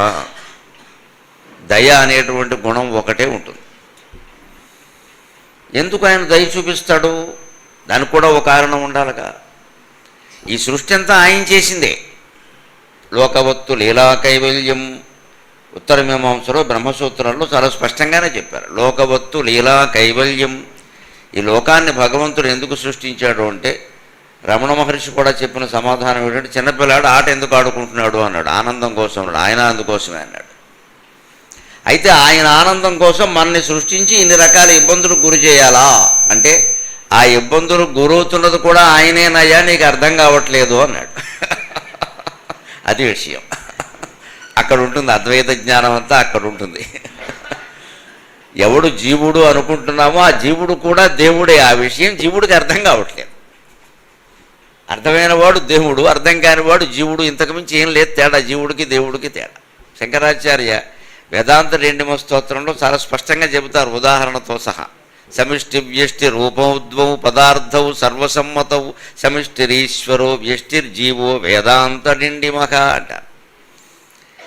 సమిష్టి వ్యష్టి అనే రెండు మాటలు ఉన్నాయి కదా. సర్వసమ్మతో మీరందరూ అంగీకరిస్తారు కదా వాటిని, అందులో ఏమీ అబద్ధం లేదుగా. ఇప్పుడు నేను ఒక్కడనే అనుకుంటే వ్యష్టి, మనం అందరము అనుకుంటే సమిష్టి. అంగీకరించే విషయాలే కదా ఇది. ఒక్కరు విడిగా ఉంటే అది వ్యష్టి, అందరూ కలిస్తే సమష్టి. ఇప్పుడు ఇక్కడ సభ పెట్టుకున్నాం, మనం అందరము కలిసి ఒకే ప్రయోజనం కోసం కూర్చున్నామా లేదా? ఫోన్లు కట్టేయండి అనగానే కట్టేసామా లేదా? విడిగా ఉన్నప్పుడు కూడా ఈ సమిష్టి భావనతో ఉండగలగడమే దైవత్వం. ఆ సమిష్టి భావన మనలో లోపిస్తుంది, అందుకే దుఃఖపడతాం. ఏ దుఃఖమో ఇంట్లో వచ్చింది, అది మన ఒక్కరికే రాలేదు, చాలా ఏళ్లలో వచ్చింది ఆ దుఃఖం. ఎవరో పోవడం కావచ్చు, ఎవరికో ప్రమాదం కావచ్చు, మా చాలా ఏళ్లలో జరిగింది. మరి అప్పుడెప్పుడు మనం దుఃఖపడలేదే. ఇక్కడ ఇంట్లో జరిగిన దానికి ఎందుకు దుఃఖపడుతున్నాం? ఇది మనదే అనుకున్నాం కాబట్టి. అది కూడా మనదే అనుకుంటే ఈ దుఃఖం తక్కువైపోతుంది. అందుకే ఎవరన్నా దుఃఖపడుతున్న వాళ్ళ దగ్గరికి వెళ్ళి మనం చెప్పాల్సిన మాట ఏమిటంటే, అలాంటి దుఃఖాలు ఇంకా ఎక్కడెక్కడ వచ్చాయో చెప్పాలి. అప్పుడు వాళ్ళకి అది ఓదార్పు అవుతుంది. మనకి తెలియకో తెలుసో చేసే పొరపాటు ఏమిటంటే, ఏ జన్మలోనో చేసుకున్న కర్మమ్మ పచ్చికాయ పగిలిపోయింది. ఓ పక్క 25 ఏళ్ల కుర్రాడు ప్రమాదంలో చచ్చిపోయి తల్లిదండ్రులు ఏడుస్తూ ఉంటే నువ్వు పాపాత్మురాలు వెంటనే ఏమిటండి? ఇది ఎక్కడ గొడవ? ఇదేం ఓదార్పు? ఇది ఓదార్ప పొడవడవా? మనకు తెలియకుండా అనేస్తాం ఈ మాట. ఎంత తప్పుడు మాట అండి అది. నువ్వు చూసావా ఆవిడ కర్మ ఏమిటో? ఆ కుర్రాడు పోవడానికి ఆవిడ పూర్వజన్మ కర్మ ఎలా కారణం అవుతుందండి? వాడు 30 స్పీడ్ 40 స్పీడ్లో వెళ్ళేది 80 స్పీడ్లో వెళ్ళాడు, వాడి కర్మ. స్పీడ్ లిమిట్ ఉంది కదా అక్కడ, వాడు పాటించలేదు. మరి ఆవిడ కర్మ ఎలా అవుతుంది? యాక్సిడెంట్ అంటారు దాన్ని ఇంగ్లీష్లో కూడా. యాక్సిడెంటల్ అంటే తెలుగులో యాదృచ్ఛకం. ఎదురుచ్ఛ, అనుకోకుండా జరిగింది. అనుకోకుండా జరిగిన దానికి కారణాలు ఎలా వెతుకుతారు? మనకి తెలియకుండా మాట్లాడుతున్న తప్పుడు మాటలు ఇవి. ఇది ఓదార్పు కాదు, ఇది గుచ్చడం. ఓ పక్క పోయి ఆవిడ ఏడుస్తూ ఉంటే నీ కర్మ అంటే ఏం కర్మ? ఎప్పటి కర్మ? వీడెవడో పోవడం ఆవిడ కర్మ ఎలా అవుతుంది? ఏ కర్మ అది? ప్రతిదానికి కర్మ సిద్ధాంతాన్ని అన్వయించడం బూజు పట్టిన ఆలోచన అండి. అది వదిలించుకోవాలండి. కర్మ సిద్ధాంతం అంటే ఎంతసేపు చెడు జరిగినప్పుడు మాట్లాడతారు ఏమిటండి? మంచి జరిగినా అంతే కదా. ఓ 10 లక్షలు కలిసి వచ్చి అది అక్కడెవడు కర్మ పూర్వజన్మ కర్మ అన్నాడు, ఇక్కడ ఏదో అంటాడు, అక్కడ అదృష్టం అంటాడు. అదేమిటో అదృష్టం అంటే దృష్టము కానిది, కనబడింది. అది వీడికి కనబడలా. అసలు మన దేశంలో మన మనుషులకి కనబడిన విషయాల కంటే కనబడిన వాటి గురించి మాట్లాడటమే ఎక్కువ అలవాటు అండి. ఎక్కడి నుంచి మాట్లాడతాడో తెలియదు. ఎదురుగా స్పష్టంగా కనపడుతున్నదాన్ని అంగీకరించడం. ఎక్కడో లేని స్వర్గం, నర్గం, పూర్వజన్మ, పరజన్మ దీని గురించి గంభీరోపన్యాసాలు ఇస్తారు. అక్కడ ఈయన ఏదో చూసినట్టే. ఇంత చేస్తే పోతే ఏమవుతాం ఎవడికి తెలియదు. ఎవడైనా ఇంతవరకు పైకి వెళ్ళిన వాడు ఎవడైనా కిందకు వచ్చి నేను చూశాను అని మనకి వీడియో తీసి చూపించిన వాడు ఉన్నాడా? లేడు. అటువంటిప్పుడు ఇవన్నీ ఏమిటి పక్కనెట్టు, తర్వాత ఆలోచిద్దాం. ఎదురుగా లోకం ఉంది, మనుషులు ఉన్నారు. ఇదే సమిష్టి. ఈ సమిష్టి భావన లేకపోవడం వల్ల మనం దుఃఖానికి లోనవుతాం. మనకు వచ్చినటువంటి దుఃఖం అనేక గృహాల్లో వచ్చింది. అంచేత అంటే ఇటువంటి దుఃఖాలు రావడం మామూలే. అప్పుడు ఆ దుఃఖం తగ్గిపోతుంది. నీకు ఇంకా 25 ఏళ్ళ కొడుకమ్మా, మొన్న మా ఊళ్ళో విన్నాం 18 ఏళ్ళ అబ్బాయి చచ్చిపోయాడమ్మా అంటే, అయ్యి బాబు అలాగే ఉన్నారన్నమాట కుర్రాళ్ళు అని కొంచెం తగ్గించుకుంటుంది ఆవిడ. నువ్వు దానికి పూర్వజన్మ కర్మను జోడిస్తే నేను ఏ జన్మలో ఏ పాపం చేశానో అని తెలియక ఆ తల్లి కానీ తండ్రి కానీ ఎంత బాధపడాలండి. ఇది ఎలా అంటాం మనం? మన వ్యాఖ్యానాలు మార్చుకోవాలి. అదే జ్ఞానం అంటే. అదే శంకరాచార్య చెబుతున్నారు, సమిష్టిరీశ్వరో వ్యష్టిర్జీవో. నువ్వు వ్యక్తిగతంగా ఈ శరీరమే నువ్వు అనుకుని నీ గురించి ఆలోచించినంతకాలం నీకు ఈ దుఃఖం ఎప్పటికీ పోతే ఏం చేయలేడు. ఎన్ని గుళ్ళు తిరుగు, ఎన్ని తీర్థాలు తిరుగు, ఎన్ని చేయి, కుదరదు. అది నీ దేహం నువ్వు అనుకుంటున్నంతకాలం కుదరదు. దేహం మనం కాదని చాలా స్పష్టంగా తెలిసిపోతుంది. ఎదురుగా ఎవరైనా పోయినప్పుడు మీరు వెళ్ళి చూడండి. ఇంతవరకు పలికిన వెంకట్రావు అనే పెద్ద మనిషి ఇప్పుడు ఎందుకు పలకడం లేదు? ఎవరన్నా వెంకట్రావులు ఉంటే ఏమనుకోకండి, ఊరికే ఏదో పేరు చెప్పాను. నేను బావడం నీకు ఇష్టం అంటే నేనేం చెప్పను, ఏదో పేరు చెప్పాలి కదా. ఇంతవరకు వెంకట్రావు అంటే పలికాడు, ఇప్పుడు ఆ వెంకట్రావు పలకట్లంటే వెంకట్రావు అక్కడ లేడు అంటే దేహం అక్కడే ఉంది. మరి వెంకట్రావు లేదంటే వెంకట్రావు దేహం కాదు. ఇంతకంటే పచ్చి మోసం ఉందా? మనం గ్రహించవలసింది ఇది, ఆలోచించవలసింది ఇది.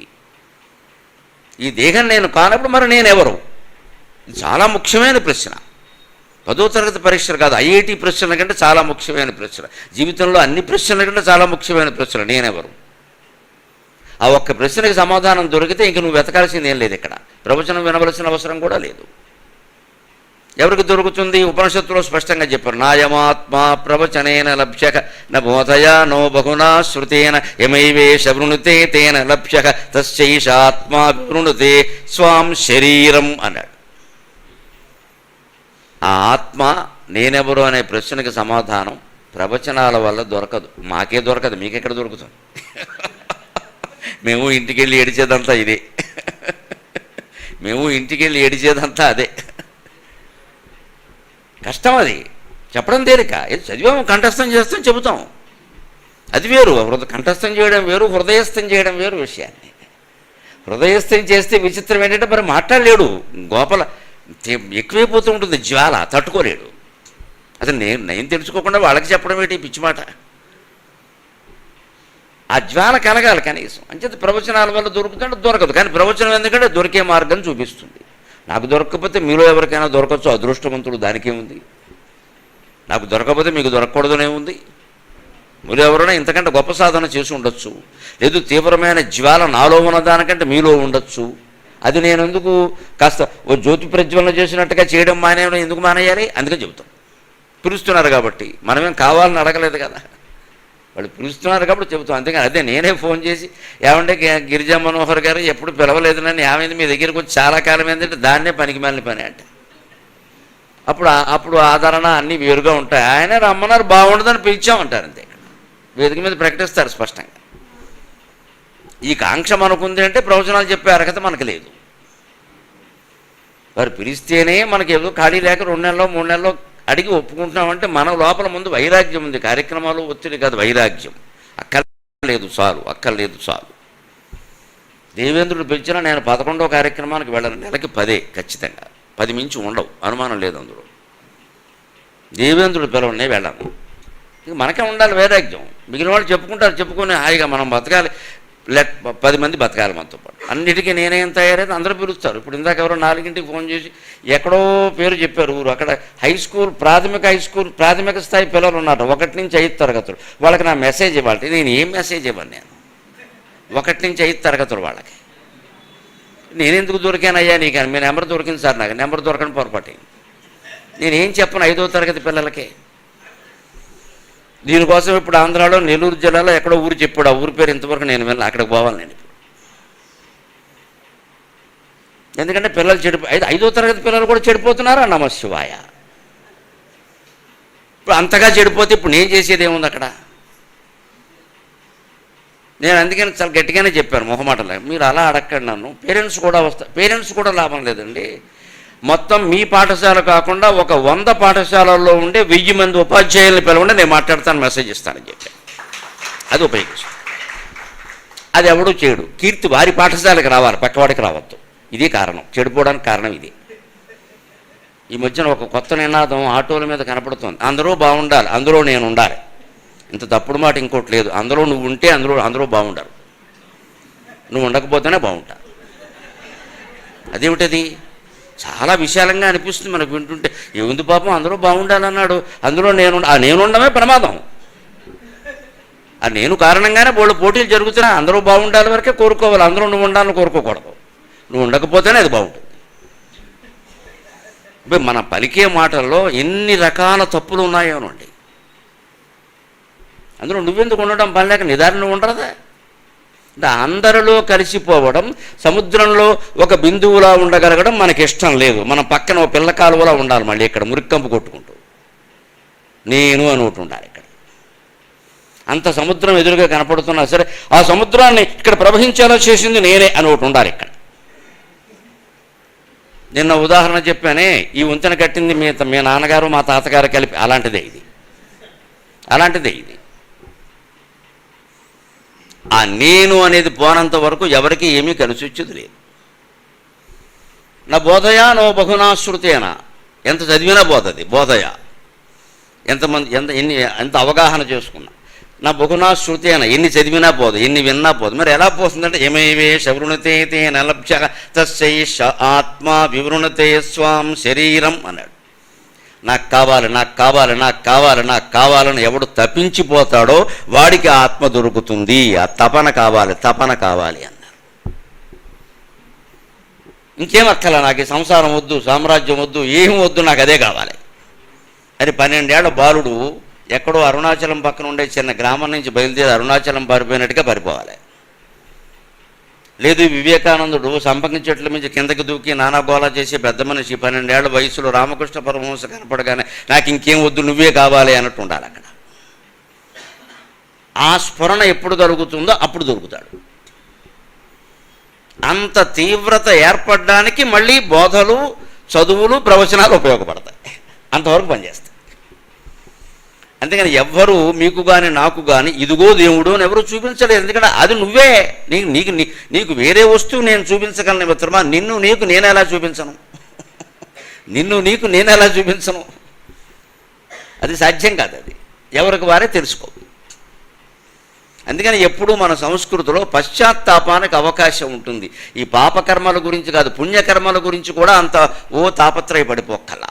గుళ్ళోకి వెళ్ళి మనం ఇంకేం కోరుకుంటాం? పాపాలన్నీ పోగొట్టమని కోరుకుంటాం, పుణ్యాలన్నీ పోగొట్టమని కూడా కోరుకోండి. అప్పుడు జ్ఞానం వస్తుంది. ఎవడో ఒక్కడు కోరడు. గుళ్ళో వాళ్ళు కూడా ఎవరో చెప్పరు ఈ గుళ్ళోకి వస్తే పుణ్యాలు పోతాయి అని ఒక్క బోర్డు నేను మొత్తం భారతదేశం మొత్తం మీద చూడలేదు. చూస్తే ఆ గుళ్ళోకి ఎవడు రాడు. పాపాలు పోతాయని చాలా చోట ఉంటాయి. ఇక్కడ దేవుడు ఆయన లోకుగా ఉన్నాడా? నువ్వు చేసిన పుణ్యకర్మల ఫలితాలన్నీ నీకు రావాలి, పాపాలు మాత్రం ఆయన తీసుకోవాలి. బేరం సరిగ్గా ఉందా? ఎవరైనా ఒప్పుకుంటారా? నీ తప్పుల ఫలితాలన్నీ నేను భరించాలి, నీ ఒప్పుల ఫలితాలు నువ్వు తీసుకుంటావు. ఇదేం బేరం అండి? నాకు వచ్చేది ఏమిటి ఇందులో? అండో దేవుడు మనకి ఇన్ని తెలివితేటలుంటే వాడికి ఎన్ని ఉంటాయి? ఎప్పుడు నేను అనేది పోయి సమిష్టి భావన ఏర్పడుతుంది. సమిష్టిరీశ్వరో వ్యష్టిర్జీవో వేదాంత రెండమ.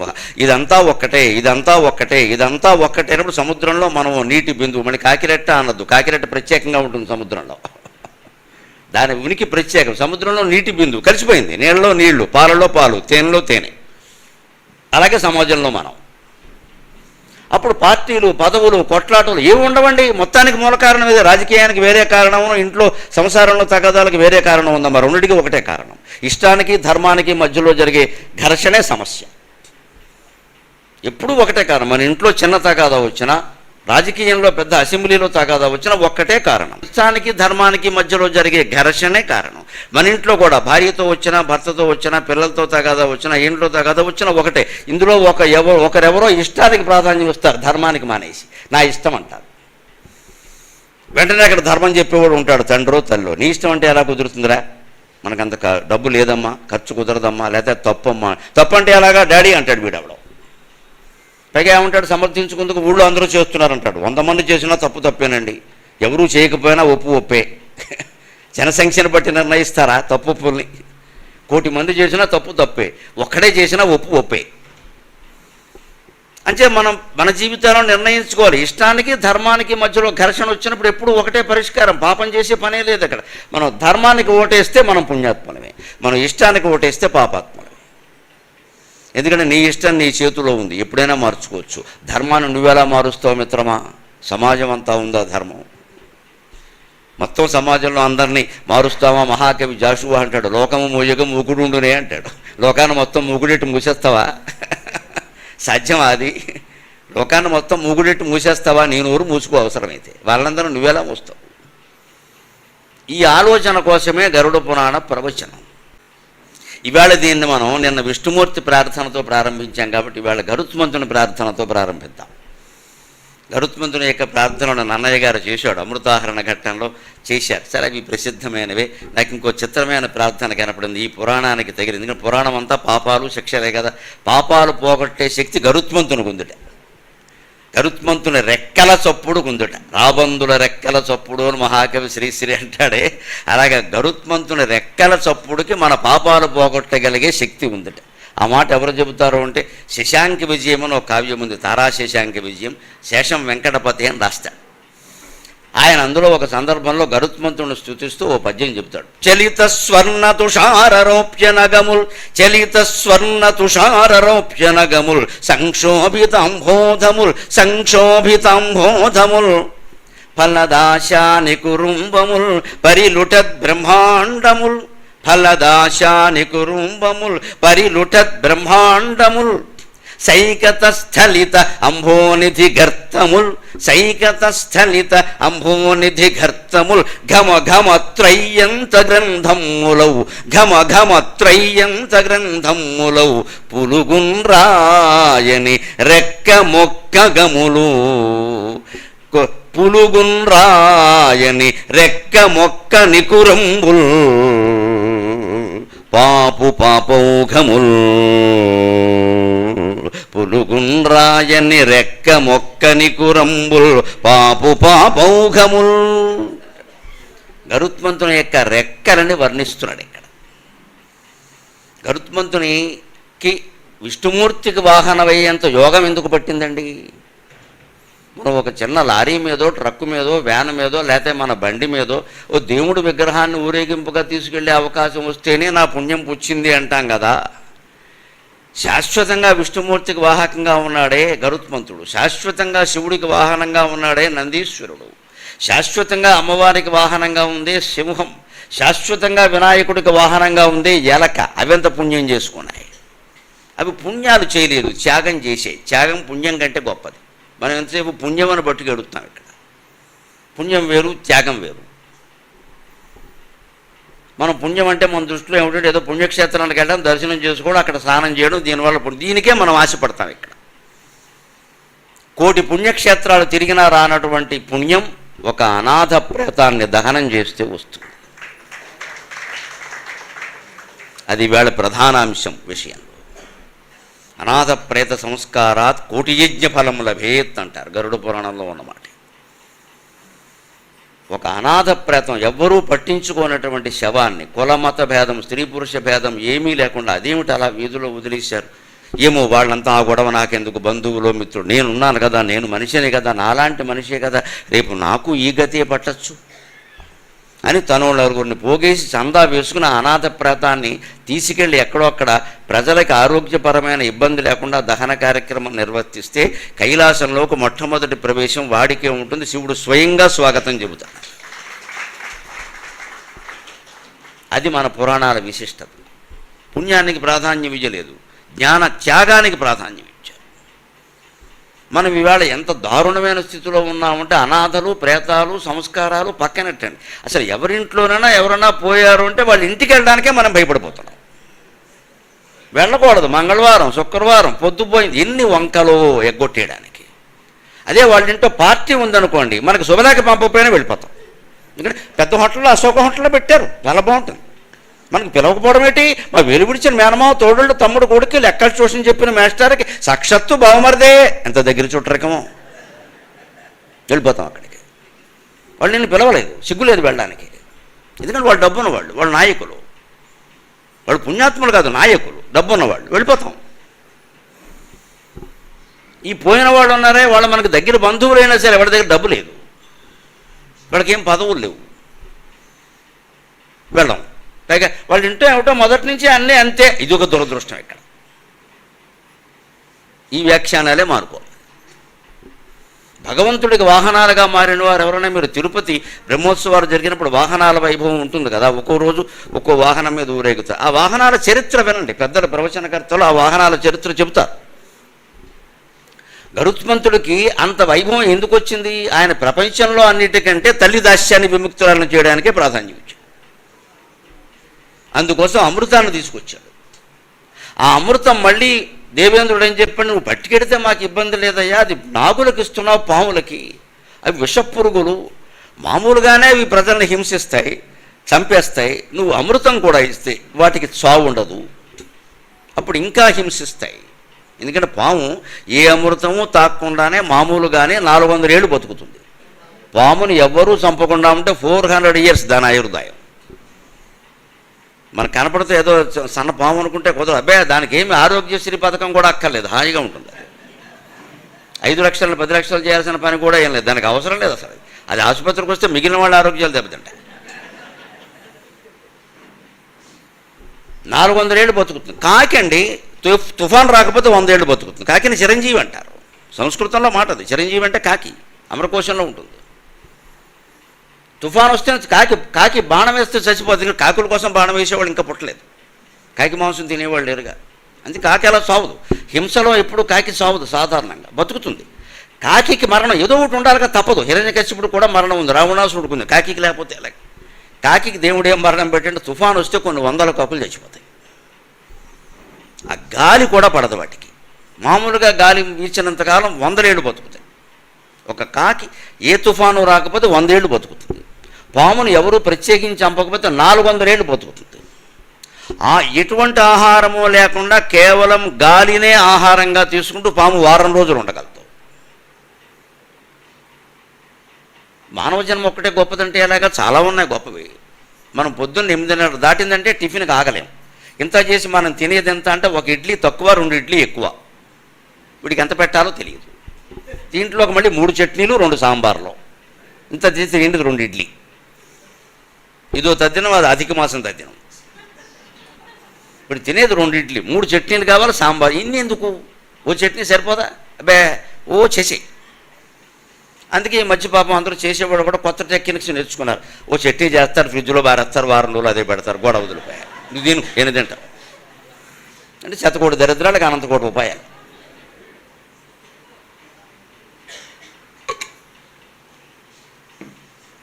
మరి రోజు 3 చట్నీలు ఎవడ చేస్తాడు వీడికి? మనమెంత, మన బతుకులెంత, మన ఆయుర్దాయాలు ఎంత అండి? ఊరికే లెక్కలేసుకుంటూ కూర్చుంటాం ఇక్కడ. ఒక పాము ఆయుర్దాయం ముందు, ఒక చీమ ఒక కాకి ఆయుర్దాయం ముందు మనం ఎంత అసలు? అంటే ఆయుర్దాయం గురించి ప్రయత్నం చేయొద్దు, అది పెద్ద విషయం కాదు. ఇది బతికి చేసేది అని. పాము ఏం చేసింది, కాకి ఏం చేసింది, మనం అంతే. గరుత్మంతుడిలా బతకాలి, కాకిలో కాదు. ఆయన రెక్కరేలా విధులిస్తే చలిత స్వర్ణ తుషార రౌప్య నగముల్. స్వర్ణ అంటే మేరు పర్వతం, తుషారం అంటే మంచుకొండ హిమోత్పర్వతం, రౌప్యం అంటే వెండి పర్వతం కైలాసం. 3 చెలించిపోతాయట. అలా ఉంటుంది ఆయన రెక్కల చొప్పుడు. ఒక్కసారి రెక్కలతో గాలి అన్నాడు అంటే చలిత స్వర్ణ తుషార రౌప్య నగముల్ సంక్షోభిత అంబోధముల్. ఆకాశంలో శ్రావణ మాసంలో మేఘాలు కమ్ముకుంటే ఒక్కసారి గరుత్మంతుడు తన రెక్కలతో ఇలా అన్నాడు అంటే మొత్తం మేఘాలు చల్లాచెదురు అయిపోవలసిందే, అంత శక్తి ఉంది ఆయనకి.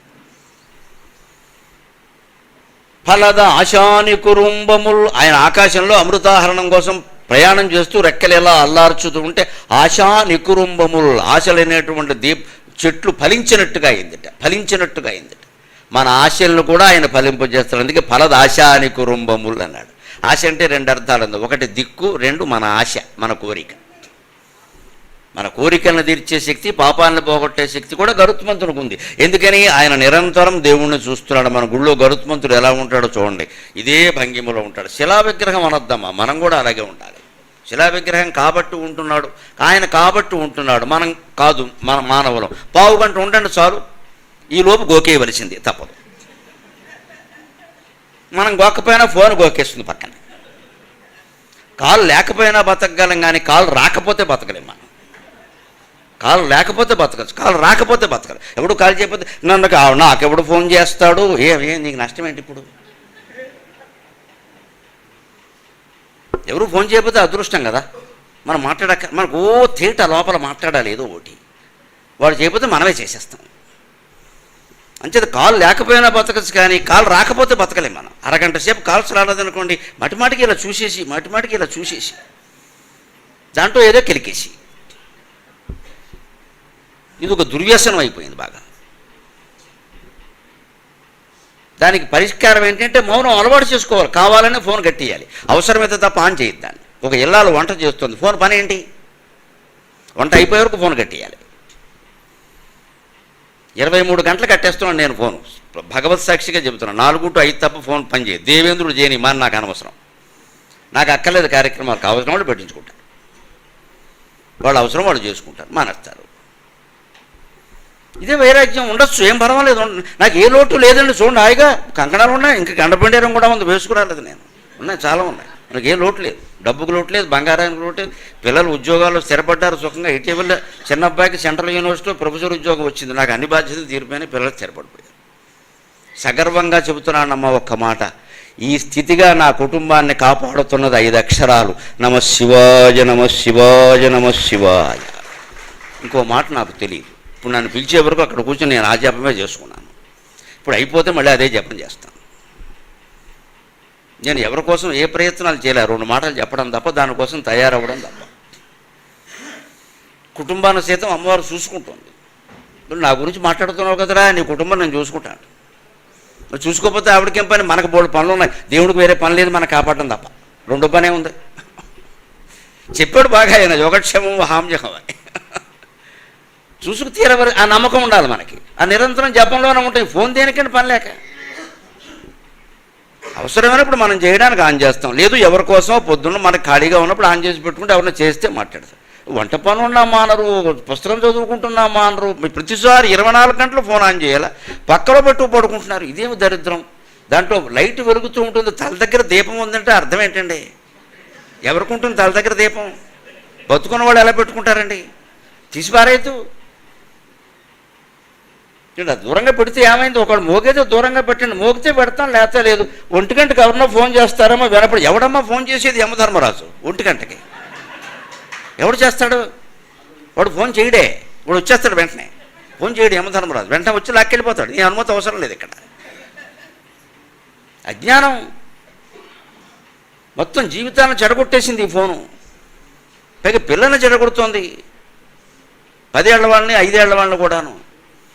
వాళ్ళు మన ఇబ్బంది పెట్టకుండా ఉండాలంటే తల్లిదండ్రులు ఏం చేస్తున్నారంటే వాడికో ఫోన్ ఇచ్చేస్తున్నారు. ఎంత దారుణం! వాడు వీళ్ళకి డిస్టర్బెన్స్గా ఉన్నాడని వాడికో ఫోన్ ఇచ్చేస్తున్నారు. వాడు కెలుక్కుంటూ కూర్చున్నాడు అక్కడ. వాడి జీవితం ఎంత పాడైపోయింది. వాడితో మాట్లాడవలసిన తల్లి లేదా తండ్రి, ఇంకా అన్నదమ్ములు ఉంటే అదృష్టవశాత్తు వాళ్ళు ఎవరు లేరే. వాడికో ఫోన్ బారేశారు. వాడు అందులో ఏముందో సహజంగా చెడిపోయేవో చూస్తాడు. ఆ అనుమానం ఎలా బాగుపడేవేలా చూస్తాడు ఆ వయసులో. వాడికి ఏది తొందరగా ఆకర్షిస్తుందో దాన్ని చూస్తాడు. చెడిపోయిన తర్వాత బాధపడితే అప్పుడు మనం పూర్వజన్మ కర్మలోకి వెళ్ళిపోతాం. కన్వీనియంట్లీ ఎస్కేపింగ్ అంటారు దీన్ని ఇంగ్లీష్లో. నీ తప్పును ఒప్పుకోవడం ఇష్టం లేక పూర్వజన్మలోకి వెడుతున్నావు అనమాట. ఇక్కడ నీకు చరిత్ర తెలియట్లా. నువ్వు కాదు వాడిని అలా తయారు చేసింది. ఫోన్ ఇచ్చి అన్నం తినకపోతే ఫోన్ ఇస్తున్నారు ఇవాళ. వాడు ఫోన్ మాయలో ఉండగా అన్నం పెడుతున్నారు. చాలా ప్రమాదం అండి అది. దుర్మార్గపు దృశ్యాలన్నీ చూసేలా వాడిని చేసి అప్పుడు అన్నం పెడతామా మనం? ఒక అనగానో ఒక కథ చెప్పలేమా? అబ్బే ఎవరికి ఓపికలు లేవు. ఇక ఎంత గొప్పవో మన కథలు ప్రతిదీ అనగా అని తయారవుతాయి. చూడండి ఇంగ్లీషులో దిక్కుమాలిన భాష వన్స్ అపాన్ ఎ టైం అంటాడు. ఆ మాట ఏంటి అర్థం లేకుండా, ఎక్కడో చరిత్రలో జరిగిందని అర్థం. మన ద్వారా కదమ్మా. అనగా అనగా అనగా ఓ రాజుగారు ఉన్నాడు. ఆ రాజుగారికి 7 కొడుకులు ఉన్నారు. 7 కొడుకులు వేటకెళ్ళి. అనగా అనగా అంటే అర్థం ఇది వాల్మీకి అనగా అనగా, వ్యాసుడు అనగా అనగా, కాళిదాసు అనగా అనగా, భాసుడు అనగా అనగా, మా అమ్మ అనగా అనగా నాకు తెలిసింది అని అర్థం. అంటే పరంపరగా కథలు చెప్పుకుంటూ వస్తుంది జాతి. అది మీరు కూడా చెప్పండి పిల్లలకి. పిల్లలతో మాట్లాడాలంటే కథలు చెప్పాలి. అందులో ఎంత ఆశ్చర్యాలు ఉంటే వాడికి అంత బాగుంటుంది. బేతాళ పంచవింశతి కథలన్నీ చెప్పాలి. వాళ్ళు అవే కోరుకుంటారు. లాజికల్ స్టోరీస్ కాదు, వాళ్ళకి అవి నచ్చవు. అద్భుతాలు, హారీ పాటర్ లాంటివి అన్ని ఎందుకైపోయాయి? కొన్ని కోట్ల కాపీలు అమ్ముడైపోయింది ఆ పుస్తకం. మన బేతాళ పంచవింశతి అంతకు 1 కోటి రెట్లు ఎక్కువ. మనం చదివామా చెప్పడానికి? ఇవి చెప్పాలి. ఈ కథలు చెబితే పిల్లలు అలా తయారవరండి. అది లేకపోవడం వల్ల వస్తుంది. ఫలద ఆశాని కురుంబములు. మన ఆశలు ఫలించాలి అంటే గరుత్మంతుడిలాగా మన పిల్లలు దైవానికి వాహనం కావాలి. మనం దైవాన్ని మనస్సులో వాహనంగా ఉపయోగించుకుని మనస్సులో ఆయన్ని స్మరించగలగాలి అంటే ఇలాంటి కథలు చెప్పాలి. గరుత్మంతుని త్యాగం గురించి చెప్పాలి. అప్పుడు మీ పిల్లలు మీ పట్ల కూడా కృతజ్ఞతగా ఉంటారు. గరుత్మంతుడు తల్లి దాస్యం విముక్తి చేశాడు కదా, అటువంటి కథ చెప్పిన తల్లి పట్ల కృతజ్ఞులుగా ఉండరా వాళ్ళు ఉంటారు. ఫలద ఆశాని కురుంబములు పరిలుఠత్ బ్రహ్మాండములు. ఇంకాస్త గట్టిగా ఆయన రెక్కలు ఊపారంటే బ్రహ్మాండాలు తలకిందులు అయిపోవలసిందే అన్నాడు కవి శేషం వెంకటపతి. అంతేకాదు స్థలితం పరిలుఠత్ బ్రహ్మాండములు సైకత స్థలిత అంభోనిధి గర్తములు. సముద్రాన్ని కూడా అవసరమైతే ఇలా రెక్కల గాలితో చీల్చి లోపల అడుగు కనపడేలా చేయగలట. గరుత్మంతుని రెక్కల చప్పుడు అంత గొప్పది. సైకత స్థలిత అంభోనిధి గర్తములు. ఇది వాస్తవంగా జరిగింది. సముద్రం అడుగు భాగాన్ని చూపించాడు గరుత్మంతుడు. భారతంలో ఉంటుంది ఈ కథ. శాంతి పర్వంలో భీష్ముడు ధర్మరాజుకు చెబుతాడు. ప్రయత్నం యొక్క గొప్పదనాన్ని చెబుతాడు. మనిషి ప్రయత్నాన్ని కోల్పోవద్దు. ఎప్పుడూ ప్రయత్నం చేయాలి. భగవంతుడు నమ్ముకుని ప్రయత్నం చేయాలి. భక్తుడు అంటే చేతల్లో ధర్మం ఉండాలి, మాటల్లో సత్యం ఉండాలి, మనస్సులో భగవంతుడు ఉండాలి. అది భక్తుడి లక్షణం. ఊరికే బొట్లెట్టేసి నామాలు ఎట్టేసి అడావుడి చేయడం కాదు ఇక్కడ. నేను ఎన్నిసార్లు కాశీ వెళ్ళా, ఎన్నిసార్లు కాకినాడ వెళ్ళా. దేనికి? ఆర్టీసీ వాడిని బాగు చేసావు, రైల్వే వాడిని బాగు చేసావు. నువ్వేం బాగుపడ్డావు ఇక్కడ? నీ మనస్సులో భగవంతుడు ఉన్నాడా? నీ చేతల్లో ధర్మం ఉందా? నీ మాటల్లో సత్యం ఉందా? నువ్వు కాశీ పెడితే ఎవరికి, కలకత్తా పెడితే ఎవరికయ్యా? ఇది గొప్ప చెప్పుకుంటాం మనం ఇక్కడ. ఆ ప్రసాదం అందరికీ పంచిపెట్టాం. మానయ్యి పంచిపెట్టకు, నువ్వు తిను. అదంత గొప్పదైతే నువ్వే తిను. ఈ పంచిపెట్టాలో మళ్ళీ కులాలు, మతాలు, అబ్బో మనవాళ్ళు పైవాళ్ళు ఎన్ని వచ్చేస్తాయో. ఎందుకు ఈ అహంకారం అంతా ఇక్కడ? ఎవరు తెమ్మన్నారు, ఎవరు పంచిపెట్టమన్నారు? ఎందుకు పంచిపెట్టాం? ఏదో వస్తువు తేవడం, ఎక్కడి నుంచో తేవడం, దాన్ని గొప్ప చెప్పడం తప్పితే మనం ఏం ఆలోచిస్తున్నాం, మనం ఏం చేస్తున్నాం, ఈ ఆలోచన లేదండి. అది చెబుతా. అందుకోసమే శాంతి పర్వంలో కథ చెబుతాడు. ఒక పక్షి సముద్ర తీరంలో ఉండే సంపంగి చెట్టు మీద గుడ్లు పెట్టింది. సముద్రం పొంగింది, ఆ చెట్టు విరిగింది, ఆ గుడ్లు కొట్టుకుపోయాయి. పక్షి వచ్చింది సాయంత్రం, చెట్టే కూలిపోయింది. దానికి సముద్రం మీద కోపం వచ్చింది. పక్షి ఎక్కడా, సముద్రం ఎక్కడా? అద్భుతమైన కథ. భీష్ముడు శాంతి పర్వంలో చెబుతాడు దీన్ని. ధర్మరాజుకి కోపం వచ్చింది. పక్షి వెంటనే పక్షి సంఘం నాయకుల దగ్గరికి వెళ్ళలేదు, కుల సంఘాల వాళ్ళలాగా. మన భోజనాలు పెట్టలేదు ఆదివారం కదా అని. నా ప్రయత్నం నేను చేస్తా, నా బిడ్డలను పట్టుకుపోవడానికి సముద్రం ఎవత్తి, నా ప్రయత్నం నేను చేస్తా అని వెళ్ళి విచిత్రంగా పిచ్చుకుంక ఆ సముద్రంలోకి వెళ్ళి ముక్కుతో 2 బొట్లు నీళ్లు తీయడం, గట్టు మీద పోయడం, 2 బొట్లు నీళ్లు తీయడం, గట్టు మీద. ఎప్పుడు కావాలి ఇది? ఆ పక్షి పైన పూర్తి అయ్యేసరికి తెలంగాణకి 50 ఎన్నికలు వస్తాయి. 50 సార్లు ఎన్నికలు అవుతాయి. ఇంటూ 5 తిరుగుతున్న 5. కానీ దాని ప్రయత్నం, అంత ప్రయత్నం చేయాలి మనిషి ఆత్మజ్ఞానం కోసం. ఒక్క చుక్క రోజుకు 5 నిమిషాలు, 10 నిమిషాలు, 15 నిమిషాలు ధ్యానం చేసే సమయాన్ని పెంచాలి. కొన్నాళ్ళకి ఏమవుతుందంటే 24 గంటల్లో ఎప్పుడు ధ్యానం చేయకపోయినా పిచ్చెక్కినట్టు ఉంటుంది. ఎవడైనా వస్తే చికాకు వస్తుంది, ఫోన్ వస్తే అంతకంటే చికాకుగా ఉంటుంది. అప్పుడు వాడు ఆత్మజ్ఞానాన్ని పొందుతాడు ఖచ్చితంగా. వాడు అర్హుడు. మిగిలినవన్నీ చికాకుగా అనిపిస్తున్నాయంటే అర్థం అది. మనం ఇప్పుడు ఏదైనా పూజ కూర్చున్నా కూడా ఫోన్ వస్తే బాగుండు, లేచిపోవచ్చు, గొడవ లేదు. ఫోన్ వచ్చిన వంకనే ఏమిటో ఇప్పుడే ఫోన్ చేస్తారా? ఎందుకు చేస్తారా? మనం ఆన్ చేసావు కాబట్టి చేశారు. ఆఫ్ చేయి ఎందుకు చేస్తారో? ఆఫ్ చేయరు, సైలెంట్లో పెడతారు. ఇదో వైలెంటు. సైలెంట్లో పెడితే ఏమిటి, మధ్యలో 2 నిమిషాలకు ఒకసారి చూసుకుంటూ ఉంటారు. అందులో వెంకమ్మ పుల్లమ్మ వెంకమ్మ చేస్తారు వెంటనే. ఇక్కడ ఎవరైతే నీకే వెంకమ్మ అయితే పుల్లమ్మ అయితే నువ్వు కట్టిపారైతే గొడవలేదు. కట్టిపారేయాలి ఫోన్. సైలెంట్ లేదు, ఏం లేదు. ఇక్కడ సైలెంట్లో పెడితే ఏం చేస్తారు వాళ్ళు, ఏమంటారు, నేను ఫోన్ చేశాను తీయలేదు అనేది. నేను తీయం, కట్టేశామని చెప్పంతే. మానవ సంబంధాలు దెబ్బతింటాయి. మానవ సంబంధాలు ఎంత దెబ్బతిని మాధవ సంబంధాలు ఎంత పెరిగితే అంత మంచిది. ఏడు వల్లకాడు మానవ సంబంధం. ఏ మానవుడైనా వల్లకాడికి వెళ్ళేవాడు. వీడేమిటండి మానవుడు, వీడితో సంబంధం, మానవ సంబంధాలు ఏదో పెద్ద ఉపన్యాసాలు ఇస్తారు ఇక్కడ. మానవ సంబంధాల కంటే ఆత్మ సంబంధమే గొప్పది, పరమేశ్వర సంబంధమే గొప్పది. సమస్త మానవ సంబంధాలు కూలిపోయినా పర్వాలేదు, మాధవ సంబంధం ఒక్కటే నిలబడుతుంది. నువ్వు మాధవుడివి, నువ్వు మానవుడివి కాదు మిత్రమా, నువ్వు మాధవుడివి, నువ్వు మాధవుడివి కావాలి. ఏదో మానవ సంబంధాలు లెక్క. ఇవి మీరు ఎంత నిలబెట్టుకున్నా నిలబడతాయా? చిన్న తేడా వస్తే మాట్లాడడం మానేస్తున్నారు. ఏం మానవ సంబంధాలండి ఇక్కడ? ఎంతకాలం వీళ్ళని సవరదీస్తూ కూర్చుంటాం. 100 ఉపకారాలు చేసినా 101వ ఉపకారం చేయకపోతే 100 ఉపకారాలు చేయనట్టే మాట్లాడుతున్నారు. చేసినవన్నీ పోయాయి. పోనీ అన్ని చేశారు కదా, ఇది ఒక్కటే ఎందుకు చేయాలి? అన్ని చేసిన వాళ్ళకి ఇది ఒక్కటే తక్కువైందా? ఈ మధ్య పొగరు ఎక్కువైపోయింది. అయిపోయి పక్కా నిజాలండి ఇవన్నీ. మీ జీవితాల్లో నిజమైతే పరిశీలించుకోండి. అబద్ధం నేను చెప్పను, నిజం చెప్పకుండా ఉండను. నాకు 2 ఉన్నాయి. అబద్ధం చెప్పను, నిజం చెప్పకుండా ఉండను. ప్రతి వాళ్ళ జీవితాల్లో ఉన్నాయి ఇవి. చిన్న ఉపకారం చేయకపోతే నీ బంధువు నీకు శత్రువు అయిపోతున్నాడు. వాడేం బంధువు, రా బంధువు, నువ్వే తోసిపారాయి, అక్కలేదని చెప్పు. అప్పుడు మాధవుడు కనపడతాడు. కానీ మానవ సంబంధాలు ఇక్కడ, ఈ మానవ సంబంధాలన్నీ రద్దు అయితే నష్టం ఏంటి? ఎప్పటికైనా రద్దు అయ్యేవే. ఎలాగైనా తుమ్మితే ఊడిపోయే ముక్కు పోనే. ఆ పక్షి అంత ప్రయత్నం చేస్తే, ఎంత ప్రయత్నం చేసినా అవుతుంటే అవలా. అప్పుడు క్యాస్ట్ ఫీలింగ్ ఉంటుంది కదా, గరుత్మంతుడి పైన ఎగురుతున్నాడు. ఈ చిన్న పక్షి ఏదో చేస్తోందని చూస్తే దానికి అక్కడ తిరుగుతున్న పక్షులు ఇందాక నుంచి తాపత్రయపడుతోంది. వెరుకొంక ఇప్పటికి ఎన్ని బకెట్ల నీళ్లు తోడిందో ఆ సముద్రం అవుతుంది ఏమిటి దీనికి తెలియట్లేదండి. గరుత్మంతుడికి వెంటనే వచ్చింది, ఇది పక్షి, మై క్యాస్ట్. దాని ఫీలింగ్ దానికి అది ఏమిటి చేస్తున్నామంటే, నా గుడ్లు సముద్రుడు ఎత్తుకుపోయాడు, నా బిడ్డలు. దానికి ఎంత ప్రేమో చూడండి పాపం. నువ్వు తప్పుకో అన్నాడు ఆయన. ఆ పక్షి తప్పుకుంది వెంటనే. సైకత స్థలితంభో నిధిగర్తము. ఒక్కసారి రెక్కల గాలి ఇలా ఇలా ఇలా ఇలా 4 సార్లు వీచేసరికి శ్రీమన్నారాయణమూర్తిని తలుచుకుని ఇలా రెక్కలు ఆడించేసరికి సముద్రం 2 పాయలైంది. దాని కింద దాని గుడ్లు ఉన్నాయి. 2 గరుత్మంతుడు తీసుకొచ్చి హాయిగా పెట్టకిచ్చాడు. ఇది ప్రయత్నాన్ని గురించిన కథ. భీష్ముడు ధర్మరాజుకు చెబుతాడు శాంతి పర్వంలో, ప్రయత్నం ఇంత గొప్పదయ్యా, నువ్వు ప్రయత్నం చేస్తే ఎవడో ఒకడు నీకు ఏదో సాయం చేస్తాడు. నువ్వు ప్రయత్నమే చేయకుండా దేవుడి మీద ఆధారపడతావేమిటి? ఆ దేవుడు నీ కోసం ఎందుకు దిగొస్తాడు? దేవుడికి నువ్వు ఒక్కడవేనా? నీకు దేవుడు ఒక్కడే, కానీ దేవుడికి నువ్వు ఒక్కడవే కాదు కదా. ఎందుకు దిగి రావాలి? అంత తపస్సు నువ్వేం చేసావు ఇక్కడ? సైకత స్థలితంభోనిధి గర్తములు. ఇంకా అద్భుతమైన మాట మాట్లాడు శేషం వెంకటపతి. అందుకే నేను ఈ పద్యం ఎంచుకున్నా. ఎందుకంటే వరంగల్లో సాహిత్యాన్ని ఇష్టపడేవాళ్ళు చాలామంది ఉన్నారు. వరంగల్ వస్తున్నారంటే నాకు అది ఇష్టం.